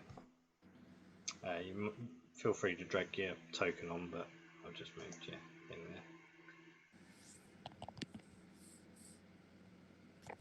there. As you do go through this area, you do pass the figure that you recognise as Jirak's father, and he's in the belly of the snake, so he's where your cells are. Okay. I'm going. If I can't see Jirak there, I'm going to continue on to where we were resting. Okay. So you go back to the belly, yeah, to where the food and drink is. Oh, so the dining room hall, yeah. Yeah. Cool. Okay. Summer. Hello. You are stable. Hey. But you are. I mean, you have like 1 hit point. Brilliant. So, given that, and that you can see now the process of individuals being moved out of this area. You can see they're obviously clearly making their routes around the mine hall. Is there anything you want to do? Put stones in the hole. In the hole, yeah? Yeah, I want to cover it up. I mean, as you get up, you can see like some of the slaves that have been working on the area near you have kind of like patched up a bit of it, but you can still kind of see that there is a gap behind it. Yeah, I'm just gonna start jamming shit in there. Okay.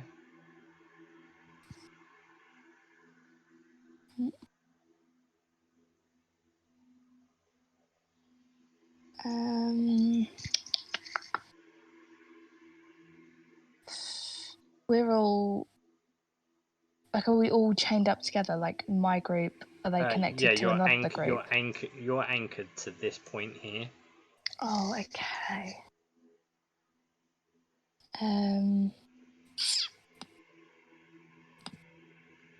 Are any of you guys good at making distractions that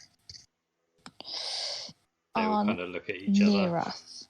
Huh? They kind of all look at each other like in confusion to what you're asking.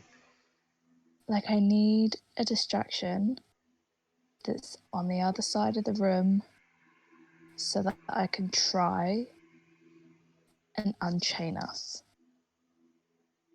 And then what? Hmm?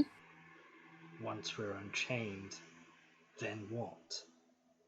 If we get caught, they'll just give us lashings or beat us to death. Well, if I manage to undo the shackles, then you can just pretend that you're still shackled. That might work. That could work. Why do we need to make a distraction? Because if they catch me trying to unchain you, they'll probably going to kill me. And as you're saying this, another one that you've not really spoken to kind of throws a stone across the room, and it goes onto the back of another slave over in the distance over here, and you hear, what the fuck?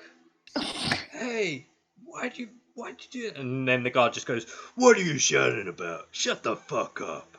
And they kind of like all head towards them. Oh, fuck. Can I try and throw up the tools that I just swallowed? I mean, that was a while ago. You can try. Bro, I'm gonna try. I don't even know what you'd roll for that. Survival? I don't even know. Just flat constitution. Yeah, You got your hope yeah, you roll probably really low. Constitution. You just got your hope you roll a 1, so you can gag it up immediately. Nah, Jesus. that's it's not coming up. As you Do do I so, need a you can hear it going Yeah, like squelching. Like do your I need a belly is poo? clearly trying to move it to its destination. Can I try and shit it out? I mean, you don't need to go. I can try. Quick, make a distraction. I need to take a shit on the floor. I mean, they're still dealing with like this guy over here that just started blurting out, "Why did someone throw a stone at me?" Yeah, So they're kind of over here. In a minute. I'm gonna try and take a shit. You can try. I'm gonna try. Imagine being one of these slaves, and this person shows up, is like, "I'm gonna save you. Quick, make a distraction." Like, okay, yeah. They fucking start Pull beating their up their trousers own down, mate. trying to curl one out. Yeah, turn around and like, I wonder how she's getting on. Turn around, she just squatted down on the floor. Right, I mean, I mean, either throwing up or taking a shit is the same constitution. So try again. Bodily fluids and constitution. I mean, so as you kind of bend down and like pull your trousers enough to try and take a shit, you hear a but no shit. Fuck it, I have that rusty dagger, don't I? Yep. That's what I have to do for now. I'm going to try and, like, pry these things open with this dagger. Are you I thought sure? you meant you were going to give yourself a fucking C-section. If this rusty dagger will do. Fucking I mean, tear your- this rusty dagger looks like really fragile. Oh, I don't have anything else. I don't have anything. I mean, the blade itself is a bit brittle looking. I mean, I can always give it a try. If it doesn't work, there's plenty of fucking stones. It's going to be a high DC, so if that's what you want to try and do, you can give it a go. I want to give it a go. Ooh, what am I rolling? So, hold on.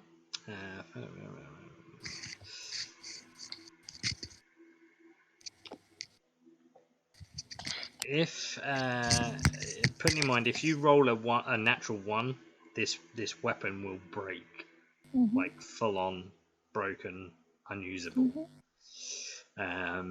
It's still going to be a high DC to be able to do this. But go ahead and make a sleight of hand check. A sleight of hand. Based on dexterity, you should kind of moving it in there and kind of trying to apply it. What is that as a natural? That's it's not 17. So I will say, given the types of shackles that they are and the type of object you've used, you hear a click, and as you do so, the shackles around. What are you doing first? Your ankles or your hands? My ankles. Okay. So the locking mechanism between your ankles kind of breaks, but you also see a shard of the dagger come away as well. It's still in one piece, but there is a slight blade is chipped away where it's rusty. Fuck it, it's still whole at the moment. I'm gonna go for my hands. Okay. This will be even higher because the blade is even more damaged.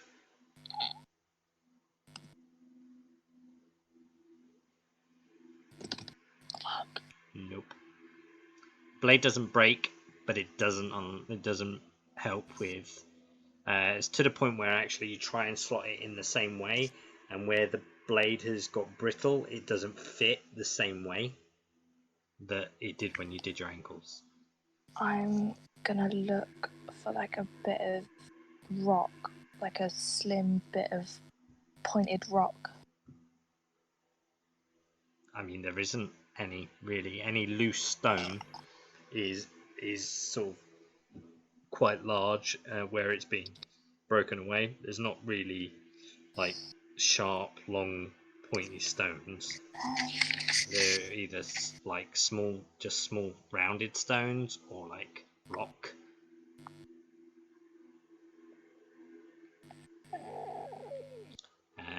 To the point where they have finished dealing with this gentleman over here and are now making their way through the individual slaves and like unanchoring them and passing them to another slaver to move on, and they are heading in your direction. Oh fuck.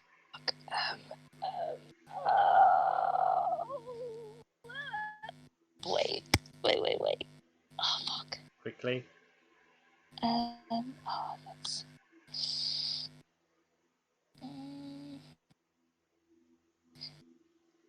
Right, you lot. Back to yourselves. I want to use thaumaturgy to try and make an earthquake so that loads of rocks just stop falling. I mean, it more make a tremor, I guess. Not really like a Yeah. full-on earthquake. It doesn't really react. There's not really much loose stone above. I mean, there's clearly a lot of like energy that is put into these walls when people are mining, and any kind of loose dirt is long since gone. It's all around the edging of the wall now where it's being dug out. Doesn't really do a lot, I'm afraid. So it comes over to anchor you all and begins pulling at the chains to move you on to your cells. So that would mean Summer. Where are we? Belly. Pardon me. Summer, you are back in your cell. I don't know what Brilliant. one's there. I think that's the only one that's there. Yep. Yeah, so Summer gets put back in this cell. You hear some of the other guards, they're like, where's the other ones? I think one of them was up in infantry. The other was missing. And you hear like, missing? How can they go missing?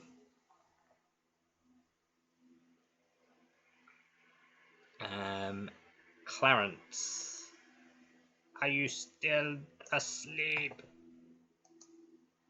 I think he is. Poor Clarence. I will. No, I'm awake now. Ah. Sorry. It's really fucking hot. Sorry, dude. That's alright. So, still in the Tamer's office. Yep. Tamer's den, even. Is there anything you want to do in this zone as a last ditch or anything? How long has passed? Have I still got time to check out that? You've probably been here for about an hour or thereabouts. Have I got time to check out the hole again and see where it goes? I mean, you don't know, but you can always try. Always try and then die.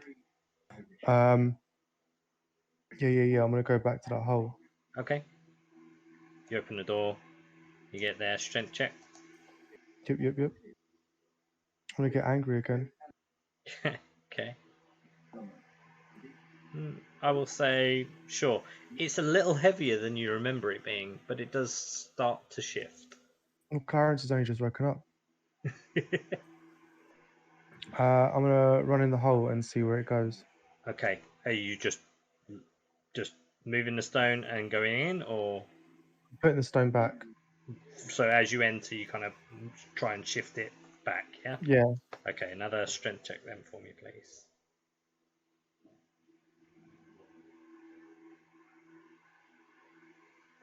Yeah, definitely heavier than you remember it being.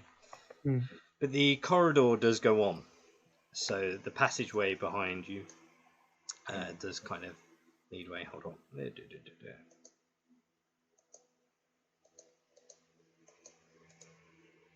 that. And as you kind of follow the passageway,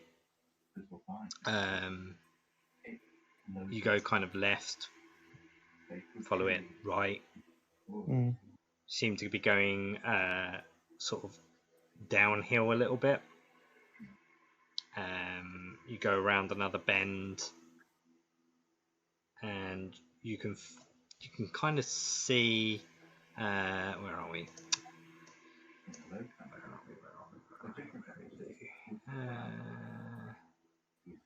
This one. See if this will work or not. No. You come to a point where there is a wall, like a built wall, not just a stone facing or whatever, but it's like carved. but it kind of just stops there. But then, as you feel along the pathway, it leads you to a small fragment of light. And as you kind of approach the light, you kick something on the floor, and as it scatters on the floor, it sounds like bone. Ooh, I'm sorry. Do you have dark vision?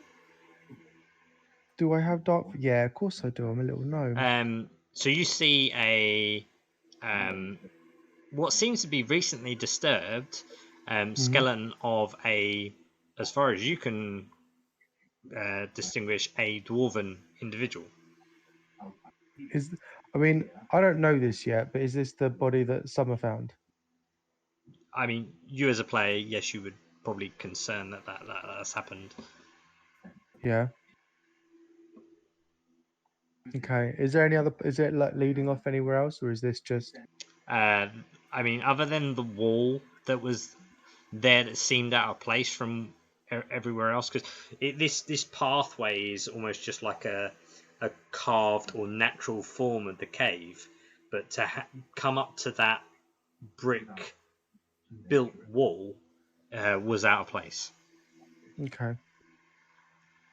But Can I from where keep? you are currently, you can see the small speck of light from the gap in the stone wall by where the skeleton is found, and you can see that there is a series of mining going on.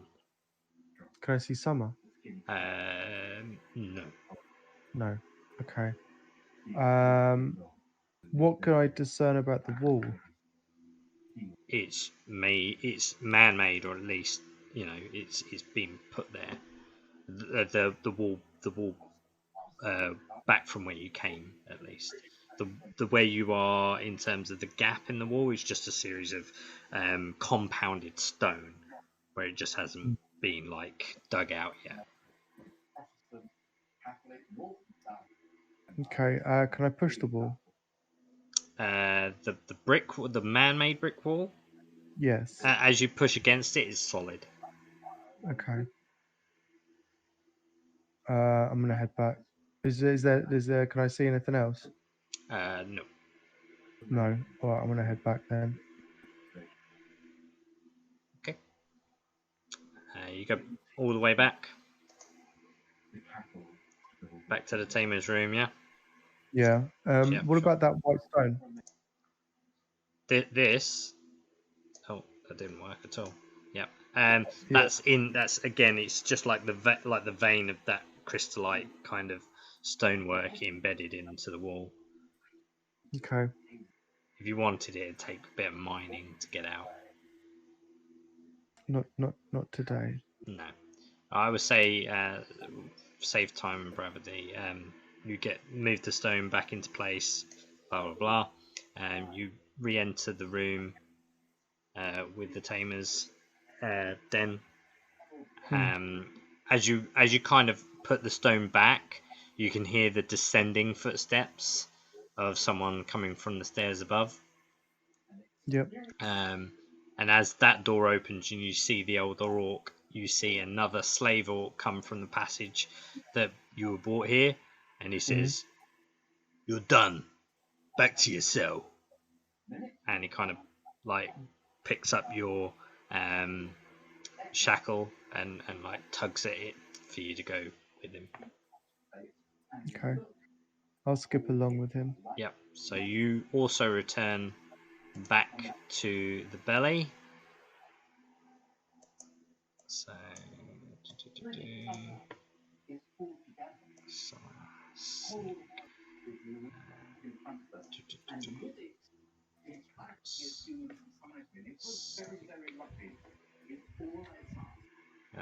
and I think for now that might be a good place to finish. So we currently have Clarence and Summer in the cells. Goplana is a fly in the dining hall. Octavius, that's actually who I should probably return. back to the cell if that's going to go smoothly or not. As you're kind of in this room, are you staying in this room? Octavius, sorry. So, I've had a thought. Yep. Is the orc outside still sleeping? You'd have to check. Then I want to quietly check. Stealth. So, yep. Get my sheet back up.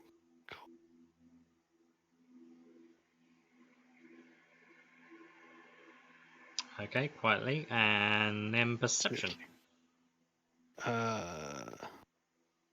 Great. Just because I'm doing good at stealth, you have to choose something. No, I'll accept that. Yeah, I mean, you think he's asleep. There's no snoring, but he's still laying there.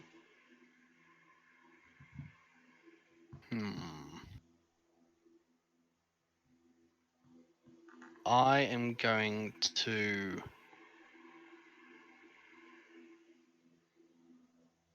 Yeah, I'm going to sneak over and try and steal those keys off him. Okay. I would say carry that 19 over, so that's fine. You managed to get right up to him.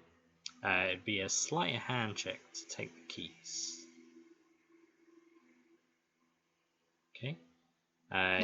You pick them up, and there's a little bit of a jangle to the keys, and he kind of goes and kind of shuffles over. You have the keys. I will go back in the room. Okay. Once I'm in there, I'm going to try the keys on my shackles. Okay. You try the first one. Yep. Actually, do me a 1d3.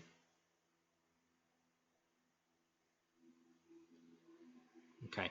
Try the first key.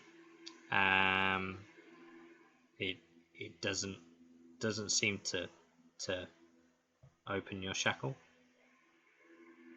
Try the second, I'm guessing. Yep.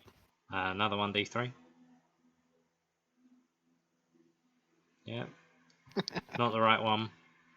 However, you try the third one. Yep. And it does click into place. Cool. Then I'm going to remove my shackles and leave them by the door. Okay. On the inside of the room or the outside? Inside. Okay. Make sure the doors are closed before I try and do anything in this room. Sure thing. Which do I go straight for the door up the stairs, or do I take some time and cast detect magic? Yeah, I'm gonna go straight for the door. Okay. So I'm gonna go up those stairs and see whatever it is. Yeah. So you reach for the handle of the door. Mm-hmm. It bites you. It's a mimic. I'm joking. So you reach for the handle of the door, and as you do, instead of you being able to open like a physical door, it kind of almost dissipates and becomes a pale of a reflective surface like a mirror. Okay. And that's when I turn the handle. Yeah. The handle's now currently gone, and you now just see a reflective surface.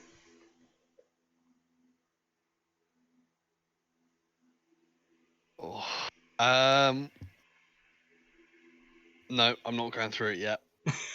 I'm gonna go back into the room and take a short rest, and I'll probably will ritually cast detect magic. Okay. Taking your time in it to do that. Yeah. So yeah, that's fine. As you're in this room and you're kind of resting, you're looking around the room, you do find a series of potions. Okay, cool. Unfortunately for you, they are labelled.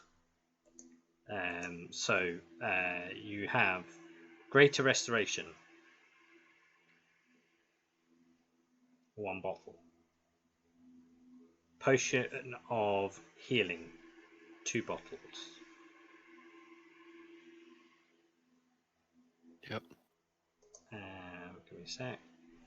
Pull up my sheet for everything else. A single potion of invisibility. A potion of heroism.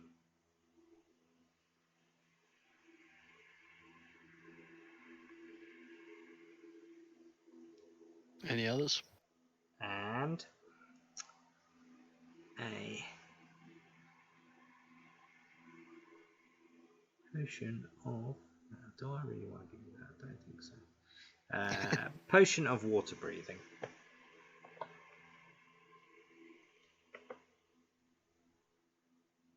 Cool. Other than that, the only thing you detect as magical is the door. Yep. That's fine. I'm going to take a short rest here at least. Yep. So I can regain some hit points from Sure it thing. die. No worries. And you hear from outside the door, "Hey, where's your prisoner?" And the other's like, "What? Oh, fuck. Quick. We must find him.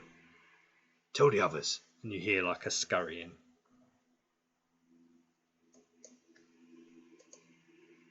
Cool.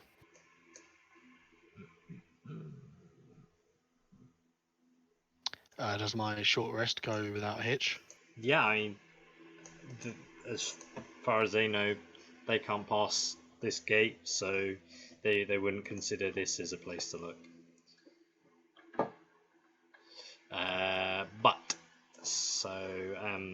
I think that may be a good place to settle up because it's 11 o'clock. My wife's probably in the other room going, "Where the fuck is it?" So yeah, it's probably best just to rest up now and carry on next session. Cool. Thank you very much. Brilliant. GG. Thank you.